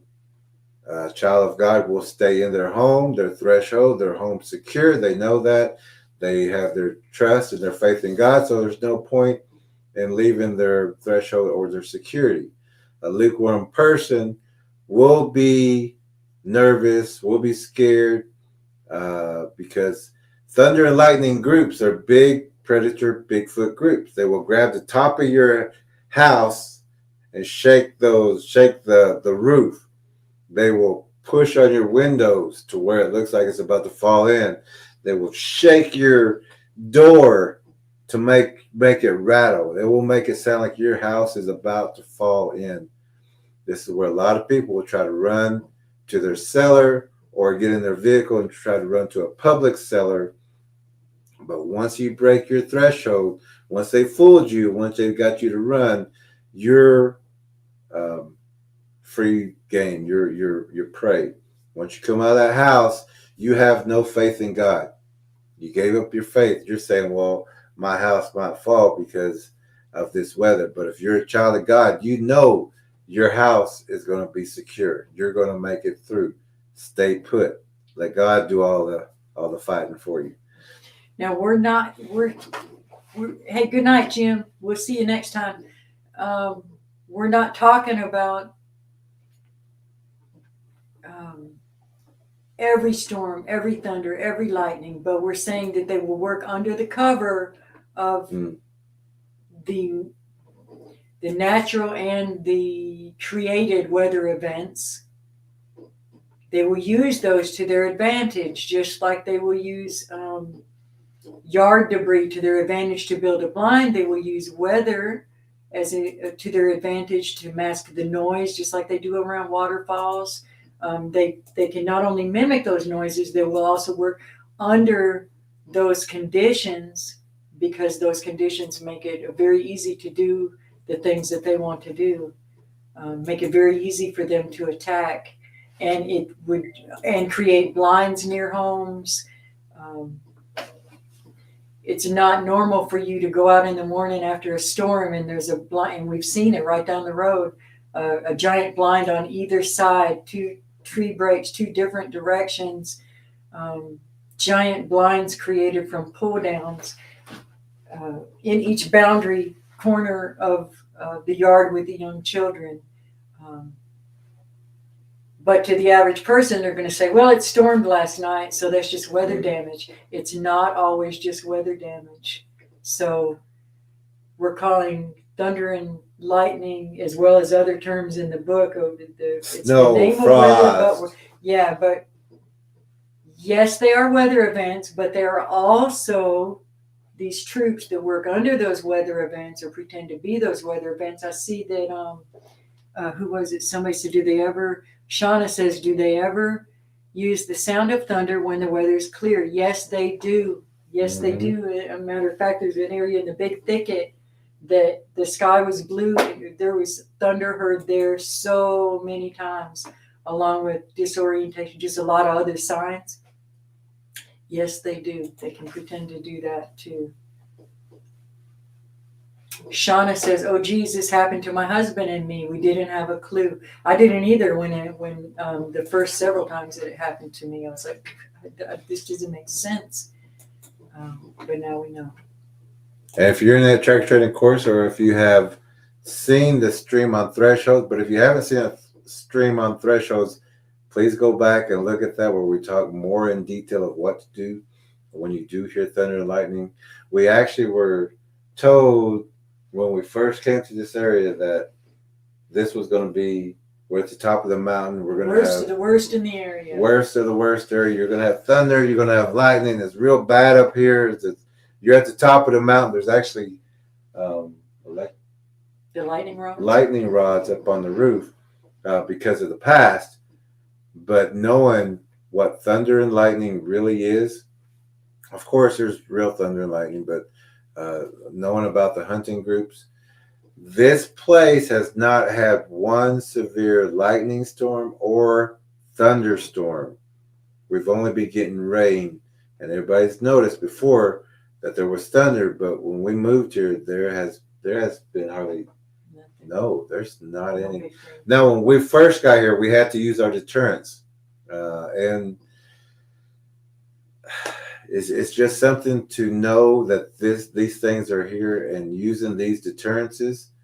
And when you see and you hear that thunder may be in your area, but all of a sudden it goes around you. Every time it goes around you, or you can look at the weather report, pure red, looks like it's the worst one. A lot of rain, but there's no thunder, because these creatures, these predators, know that you're aware of them and they don't want to expose themselves.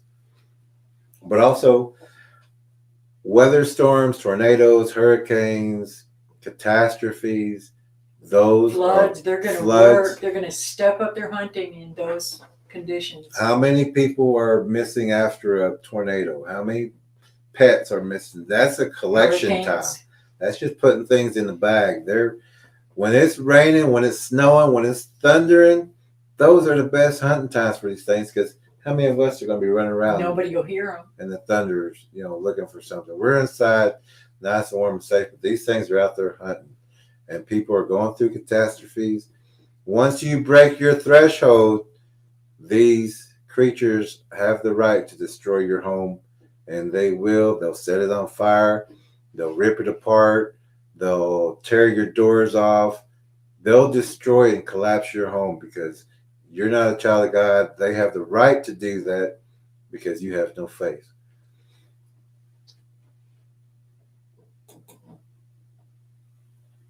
Number 20, draw a 30-foot hill connected by a saddle to a 50-foot hill.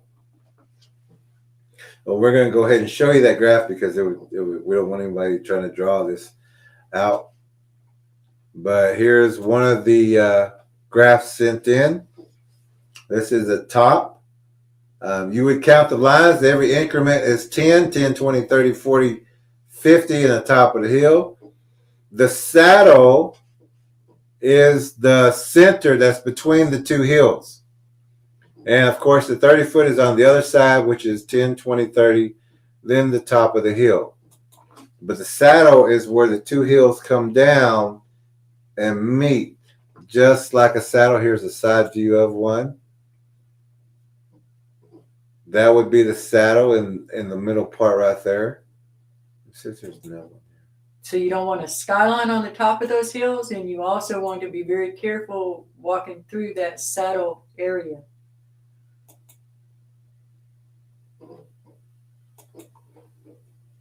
Okay, so that was the test. We got it done. Was that all? That was all 20. And of course, this was a short test. The main test, the main one, that one's going to be. But we're going to go over everything. And like we're saying, everyone was welcome to take this test before. It's a public test today, but the answers, if you've seen the answer from the candidates, you understand we have a different thinking. Certain words have different meaning to us, and it's how we communicate out there. It's not a normal language. Also, we are not strictly flesh and blood. Yes, they are flesh and blood. Yes, they can bleed, but there's an entire spectrum and range all the way up to completely spiritual. We do believe in what people will say the woo. So if people that don't believe in the woo will not be pleased with this channel, it's not going to be your taste. No biggie. Well, we know about demons. We know about fallen angels. About the spiritual warfare. We know about the principalities. We know about human predators.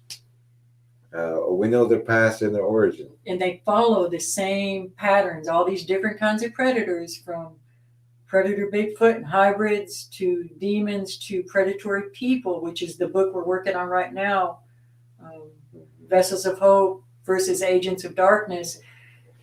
Their patterns cross over the things that they look for, the vulnerabilities that they exploit. There's so much overlap that it's worth it to pay attention to what we're saying. Get your book, especially if you need answers quickly. This is the quickest way we can help you. Yeah. If you have any friends who have questions, and if they can't get a hold of us, which is we're pretty easy to get a hold of, get them the book. Cubanators. Like we said, this was just a short, quick test that we just need to see where we're at right now. We do see a few things that we need to work on a little bit more, but we will, by the time that final test comes up, we're going to have all this down. Everyone's done great, great answers. There's just a few things that we need to tweak, but the entire course, the entire candidates, very proud of you. You got, if you didn't get all of them right, there was just a little things that we just need to tweak on. Let's get Shauna said. She says, we heard it one night when the weather was clear. Yeah. Ooh, War Chief says they can also make you think it's thundering by using infrasound. Yes, it can feel like it. Yeah. Oh yeah, you can feel that's what was going on there in East Texas. Yeah. Frequency rumbles. And the big thicket. Shauna says we were sitting ducks for 4 years and didn't know it. So much going on. I appreciate all the information. And War we Chief appreciate says, you being here. And War Chief says, how many have? I've heard of thunder snow. Only heard that term here recently. Yeah, I was actually in some of that. Some of this stuff I'm certain they're making up as they go along, and they're trying to tell us it's always been here. We were sitting. Oh no, I already read that one. She appreciates all the information. We appreciate you. And we do have another tracker training course coming up after this one, but we have no scheduled time for that date yet. War Chief says I'll need 2 weeks for the final test. LOL. It's going to be a doozy. Cubanator says short test took me 16 hours and 14 minutes. There's a longer one. LOL. Yeah, that's why we disagreed to hear this is common knowledge. Yeah. Yeah. And like she's saying, we disagree when we hear that people can get this same information from other people, other trackers. We have our own way of compiling it and presenting it. So if it's of value to you, hit like and sub. If it is not of value, good seeing you. Yeah. Take care. God bless. And this is what we're talking about too. This is not a normal tracker training course. Yeah. I'm going to show you some of one of the more astute answers, just to let people who may have just gotten here. This is one of the answers that was sent in for question number 1 and question number 2. And here's the answer for those questions. These are some of the things that we're teaching in the tracker training course.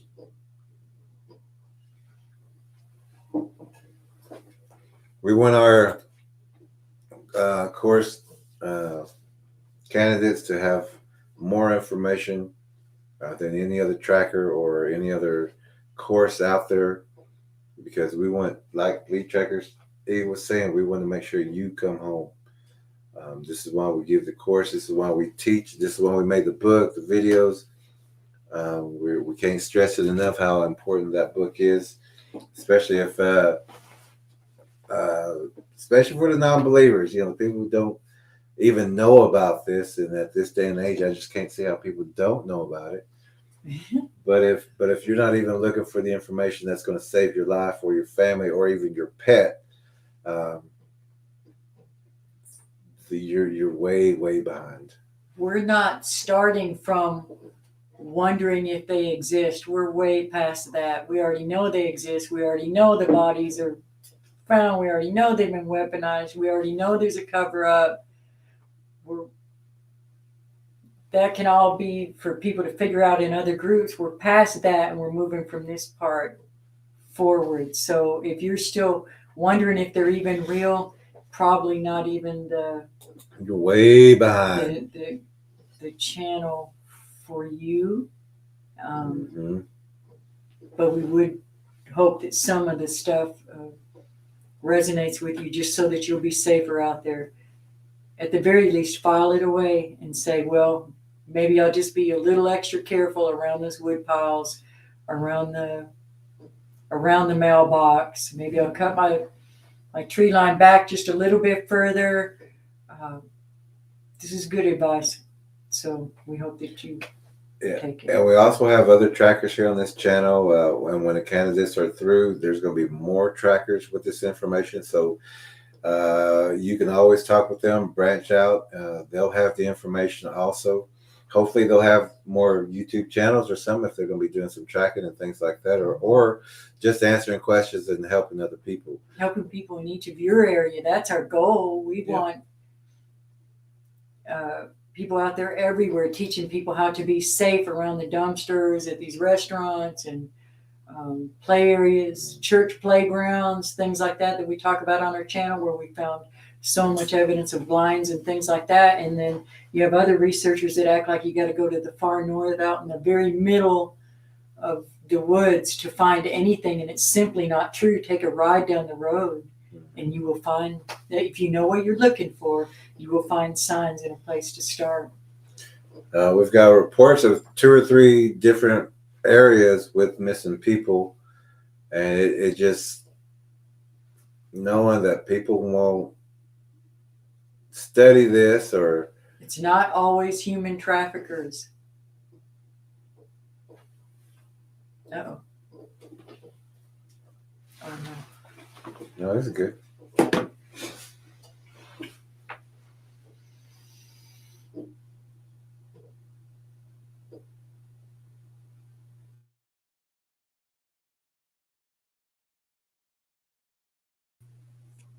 There we go. Looks like something was going on. War Chief says we need more multiple choice. LOL. Southpaw says, amen, War Chief. Cubanator says, I agree, War Chief. And Cubanator says, true. If you know what to look for, the signs are everywhere.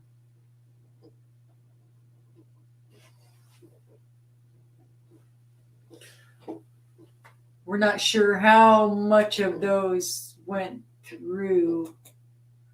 Everybody's saying yes, War Chief. More multiple choice is and Cubanator says true. If you know what to look for, the signs are everywhere. Yes, once you know. War Chief says, I'm so old, I'm almost like that old dog that couldn't learn new tricks. Oh, but we don't see that at all, War No, Chief. as much as you know, Yep. You're helping people out there day in, day out. Yeah. All right, we're going to go ahead and close because we're starting to have some internet connection troubles. Thank you for being here tonight. And plus, we've been here for 3 hours and 40 minutes, which I didn't think it was going to be here that long. Thank you for your. Yeah, we said it was going to be quick. Okay. Thank you, guys. To the people who are new into the room, thank you for being here. Thank you for being respectful. We're just happy you're here, and we hope that you learned something. If it's of value to you, please hit like and sub and share. We never tell anybody to share it, so do that too. We get a lot of people saying, these people confirm what you've been saying and sending us their videos, but we don't get enough people sending other people our videos. Tell them, what we're saying too, if you would. Jody says, thank you both. You are brilliant. Learned a great deal as usual. Going to make some snow tracks tomorrow. Good, Jody. And Cubanator says, my apologies for being so late. Hey, your mom is a good reason for that. That's more important. Glad she's doing okay. War Chief says, bring it on. I'm not scared. That's right. And that is why you are the War Chief. That's right. So we'll go ahead and say our prayer and let everyone go. Yeah, everyone have a great night, and we will see y'all again very, very soon. Father, we thank you for everyone that was here in the room. We thank you. We pray that you will give discernment to people so that they will understand the things that we're here to say. We pray that our words were pleasing to you, and we pray your hand of covering over everyone that has viewed this and everyone that will view it. Lord, give everyone a good night's rest, and we love you. In Jesus' name, amen. Amen. Okay, let me get that one off. Oh, Jim popped back up. You too. Keep up the great work. Have a good night, Jim. All right, so everyone have a great night. We love y'all. We'll see y'all all again very soon. Let me just put this up. And we will close out, and we will see y'all as soon as possible. Yes.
Are we in the booth bed?